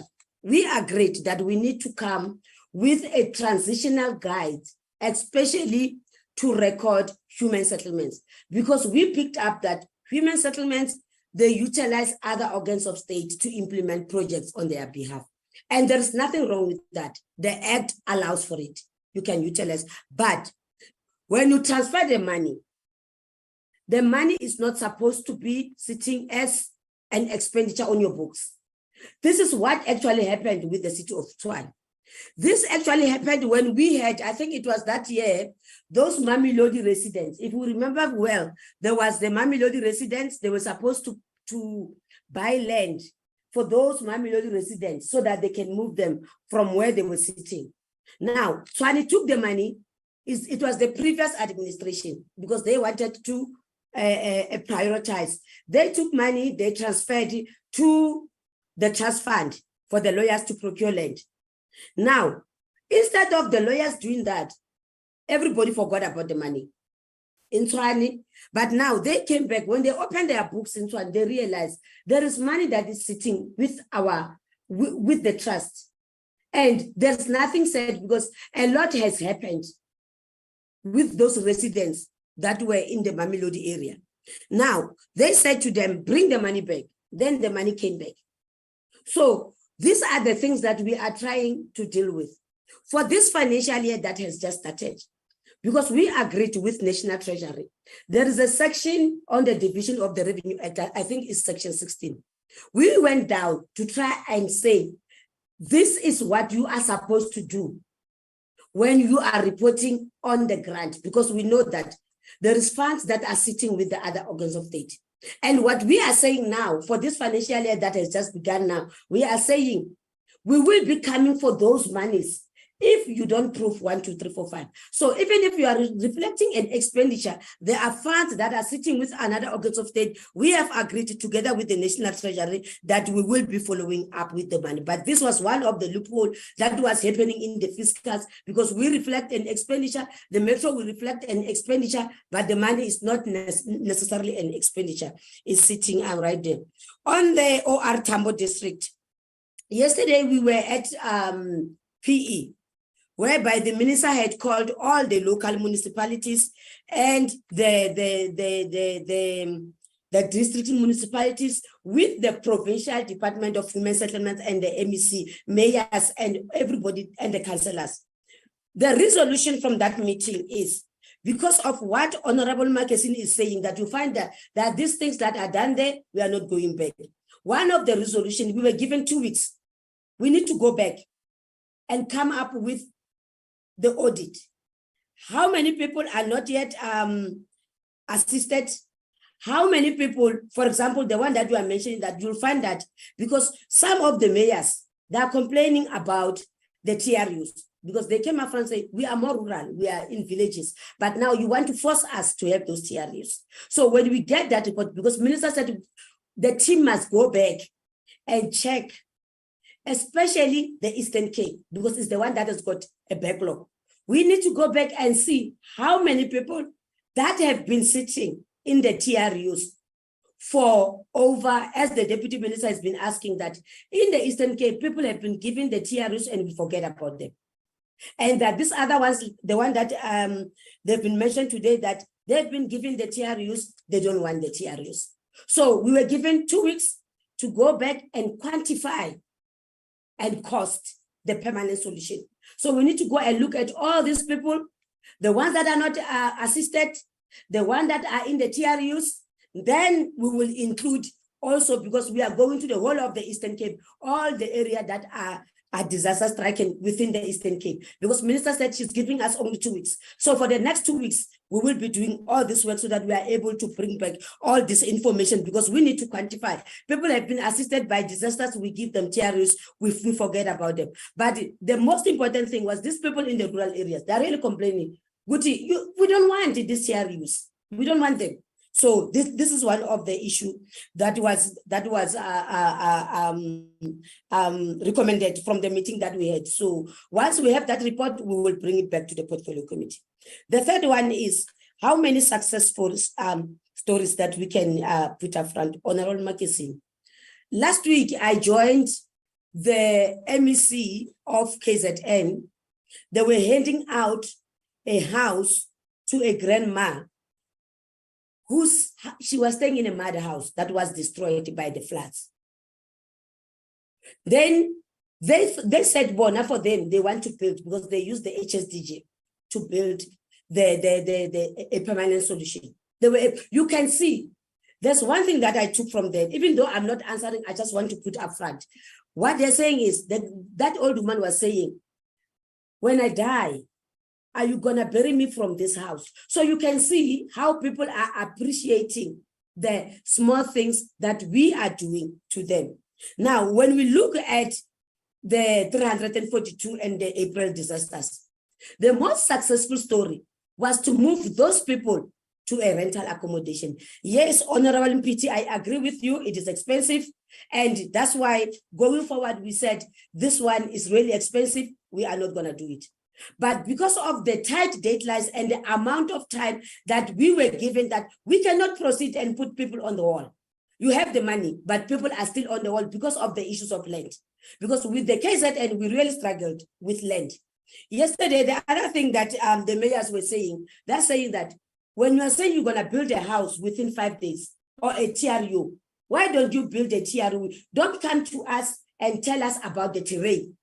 Because the terrain in KZN has been like that for years. The terrain in Port St. John's has been like that for years.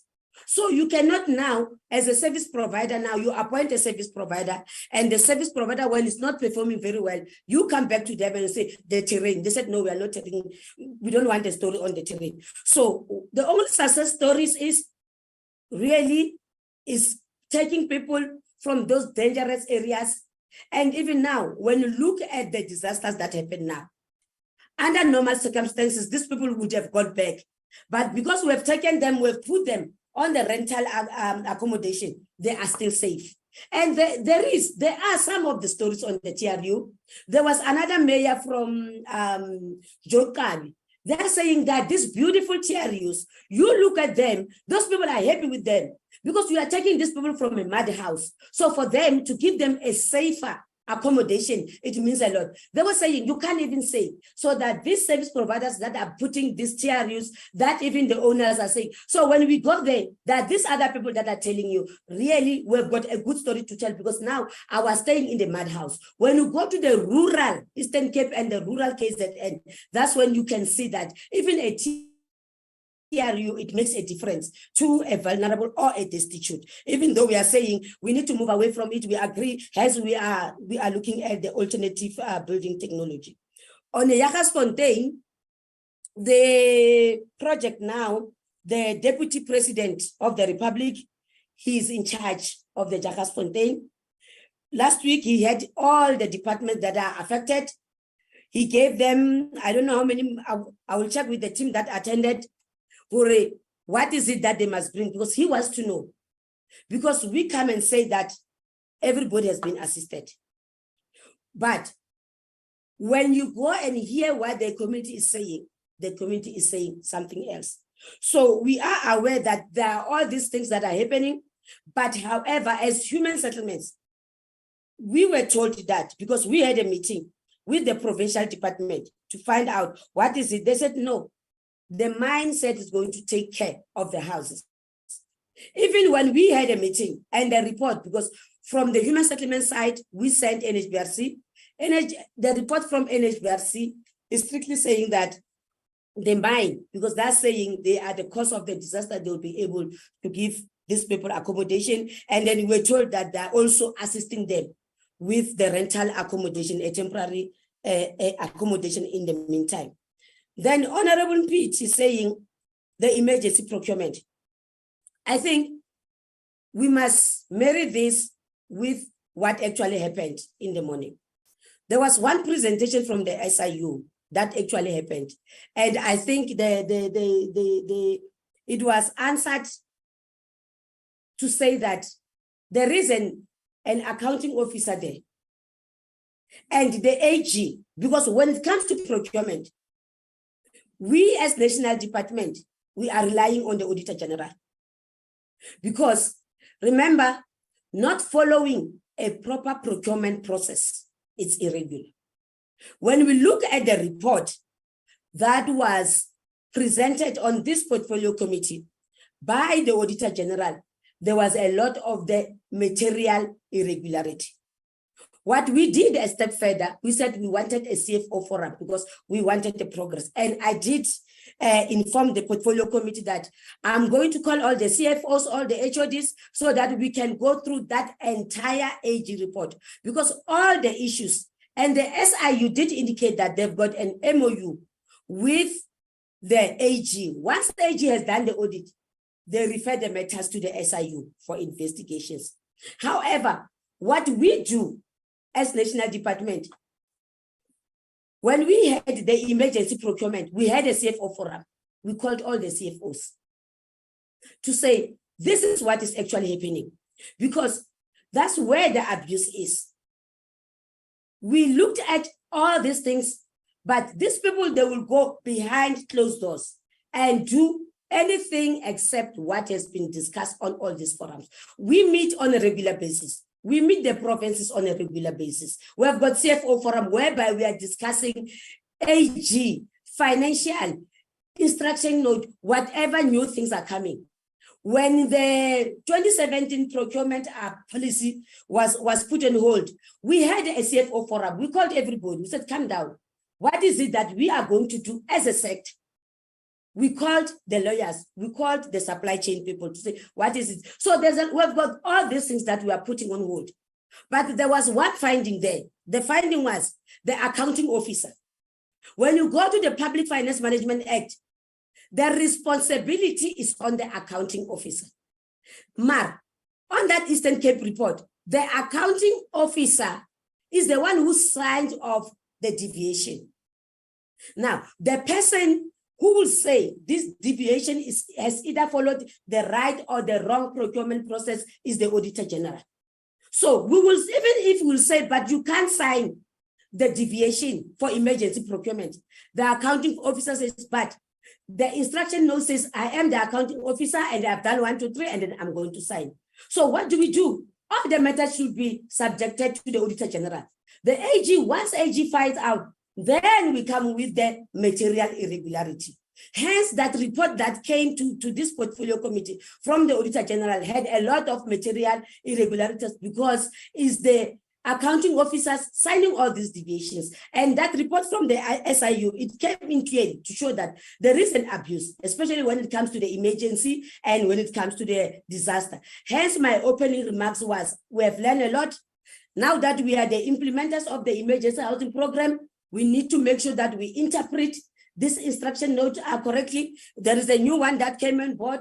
There is a real-time audit. Because the Eastern Cape one, they were subjected to the real-time audit.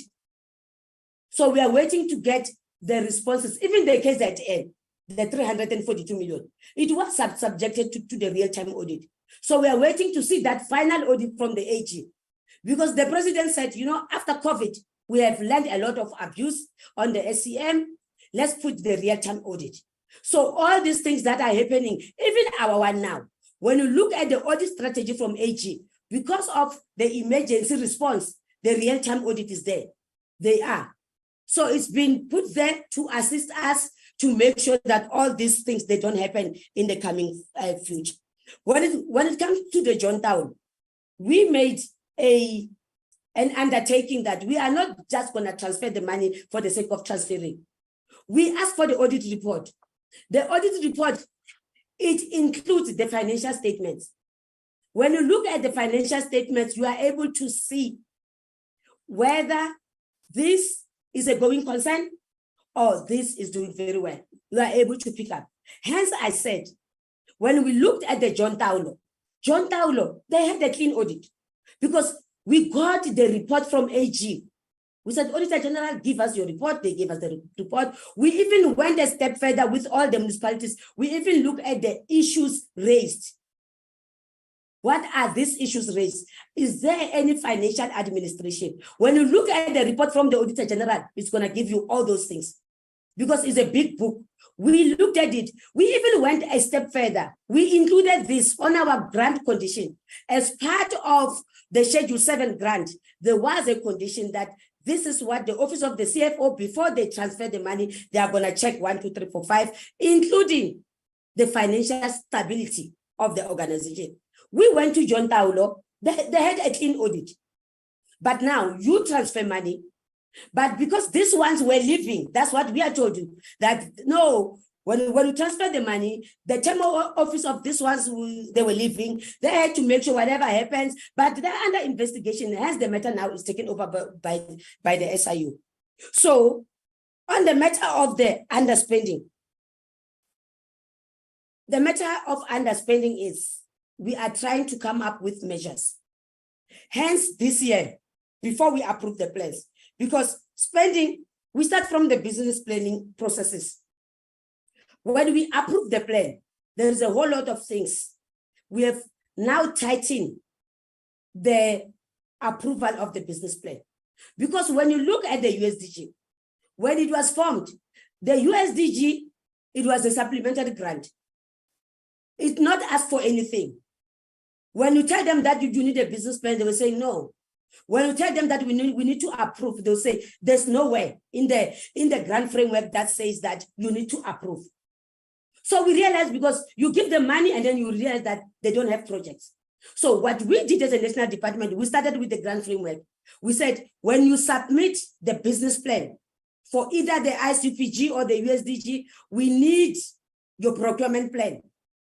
We need all the projects, the project readiness matrix. We want to see if this project that you are saying you are going to do, that are already in the procurement plan. And we went a step further, because most of the issues that governs the underspending, when you go to all these metros, is procurement. They started the procurement league. Some of them, they said, no, because there was this panel, we have to wait for this panel to end and. So we said, when you submit your plan, we need the project readiness matrix, and we go a step further to see the appointment letters. Have you appointed a service provider for this project? Because the planning, it does not start in the year of the implementation. The planning starts in the year before you start implementing the project. Hence, we are saying, because now you are submitting your plan for the financial year that is starting on the 1st of July 2023, we are expecting that you have done everything. So for this financial year, hence, now we are still busy now in detail looking at all these things before we start approving the money and start transferring. Because this issue of transferring the money, then when the money is sitting with them, and Treasurer came to us and said, when you transfer the money, you need to know that these are borrowed funds. We are paying interest in these funds. You cannot take the money from the National Revenue Fund. You transfer the money to the national the treasury of the metro. You can't do that, because when you remove the money from the National Revenue Fund, we start paying interest. So hence we are saying, before we start transferring the money out of either what we are doing with the metros, we did the same with the provinces. We just now, towards end of June, approved the business plan of some of the provinces because of the issues that we're not happy with. We said, we're not gonna approve. I'm the one who told the colleagues that there's no conditional approval. When you look at the grant framework, there's nothing that says conditional, because the moment you said we are approving on condition that once you give them the money, we all forget about the condition. Come end of the year, the money is not spent. So those are the measures that Honorable Peter said I must talk to when we are to make sure that we address the issue of underspending, hoping that the financial year that has just started, we will see an improvement, because now we have gone a step further into tightening all the loopholes that we had. And Honorable Tseki, I think the issue of GP, we will do the same with the issue of Gauteng. We will go back and do a thorough audit to see, and we will bring back the numbers. Honorable members, I think I've covered all my questions, all the questions that come to the team. Thank you so much. Yeah. Thank you. Can I say something, Chair? Okay, dear. Yes, thank you very much, Chair. Chair, I just want to emphasize the fact that provinces, TRUs, the reason, the first one, you can't wait for 2 years waiting for a house and then you still get a TRU. The TRU is in a dire situation where you would say, I'm building a TRU. The reasons, the first one of the reason why I'm against the TRU is because the TRU itself is 97,684. And the policy says it must be demolished within 6 months. And sometimes they don't demolish it. Sometimes families stay in that TRU forever. So the quantum for the permanent house is 286,364. And what does it mean? It means the money for quantum for the house, the TRU is half the money for quantum. So we encourage the provinces to build permanent houses, Chair, because it's not fair when you go to provinces and check and monitor and do evaluation. You find families that are saying, I've been staying in this TRU for ages. So that's why we're not encouraging provinces to build TRUs. They must build permanent houses. Yes, they will say, thank you. If you don't have a house, they will say, but the fact of the matter, that money goes to the drain. 100,000 goes to the drain. What is the problem of not giving more contractors to build immediately when there's a disaster? More contractors give the money to build proper houses for people. And I do agree, in a dire situation, when there is fire or whatever, you have to build a TRU. I wanted to emphasize that. And also, Chair, I would like to thank you for your time, because I might not have time to speak again, for inviting us to this portfolio committee. And again, I want to thank Dr. Mkhize for answering for us, because we were invited by the committee to come and brief the committee on the urban settlements development grant of the City of Tshwane for 5 years. That's exactly what we did. And I think this document is going to assist you. It will empower you so that you know exactly the money that they were given or they are given as City of Tshwane. I want to thank all of you. I want to thank also my team for responding to questions. I thank you, Chair. Thank you very much, Jim, and the team. Members, we are moving to the next item of the agenda. I think it's about the program of the committee. Maybe we should release the DM and the team and say thank you very much. But as you are getting released, DM, the issues that were raised by the SIU happened under the auspices of the department. So in the next meeting, we will expand further on that matter and say, what did the department do? Or where was the department when all these things happened? But nevertheless, DM, you can comment and then we close your part and we release you. Thank you very much, Chair. Chair, we will prepare a report on the issues raised by SIU. I've heard, members of parliament raising such questions. And indeed, even if we were not here at that time, we are responsible for making sure that there's order in the department. There might be work done concerning all these issues raised by SIU, but we need time to prepare and come to you with full report. And I promise that once you give us invitation on issues of SIU, we will come and report to you, Honorable Chair. And thank you for your time. Thank you. Kodiswa, you are released, DM and your team. Thank you. Thank you, Chair. Thank you. Kodiswa? Hello, Chair. Yeah, there's the agenda, members. The program. We are on the program of the committee. Oh, there. Melissa, should we talk to it, or you can just talk to it and then we adopt? Yes, Just Chairperson, I can summarize talk to it. Yes, the committee chairperson is planning to have the briefings next term from the 30th of August. And it would like to invite the provinces to present their strategic plans, program, and projects and the expenditure for the 23-24 financial year.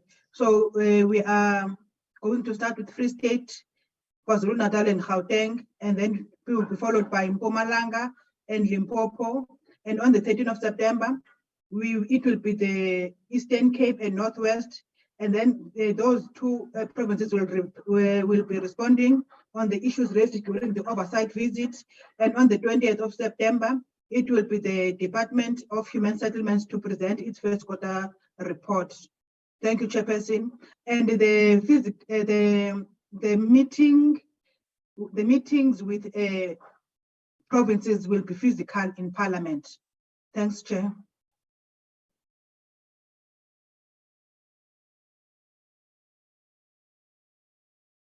Hello, Chair. Yes, Carissa, you can present the whole. I'm done, Chair. Oh.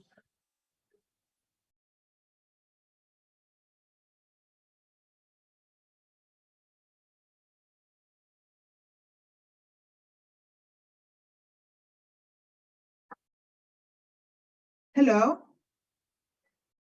Can you hear me, Chair? I can hear you very well. Oh, I was on mute this side. Can you members adopt to the program? Member Mageseni? I adopt, Chair. Thank you. Seconder, Dr. Chris.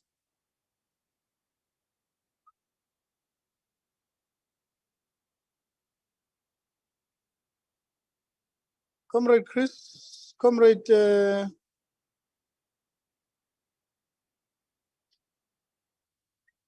Comrade Nancy, I think is no more here. Yes, Chair. She's no longer here. Mr. Mpiti. Mr. Mpiti is here. Mr. Mpiti, Comrade Chris, can you guys adopt? Sorry, Chair. And Dr. is still here as well. Yeah, Dr. Zalim Kize's hand is up, Chair. Oh, thank you. Comrade Kize. Yes, Babu Mkiz. Or choose as what?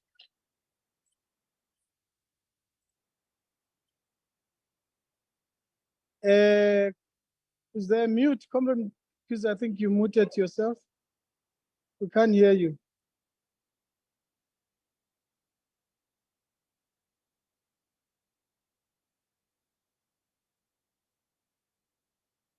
The hand is still up, Kolisa, but we don't hear the voice of Comrade Kize. Kolisa, can you hear me? Yes, I can hear you, Chair. Oh, Dr. Kumalo, let's adopt and move. Do I have the right to adopt? No, let me see, Chair. Or I will adopt in the absence of anyone adopting. Hey, Doctor is also not here, Doctor. Oh, Dr. Mkize is still here. I wanted to check if we do have a quorum to adopt.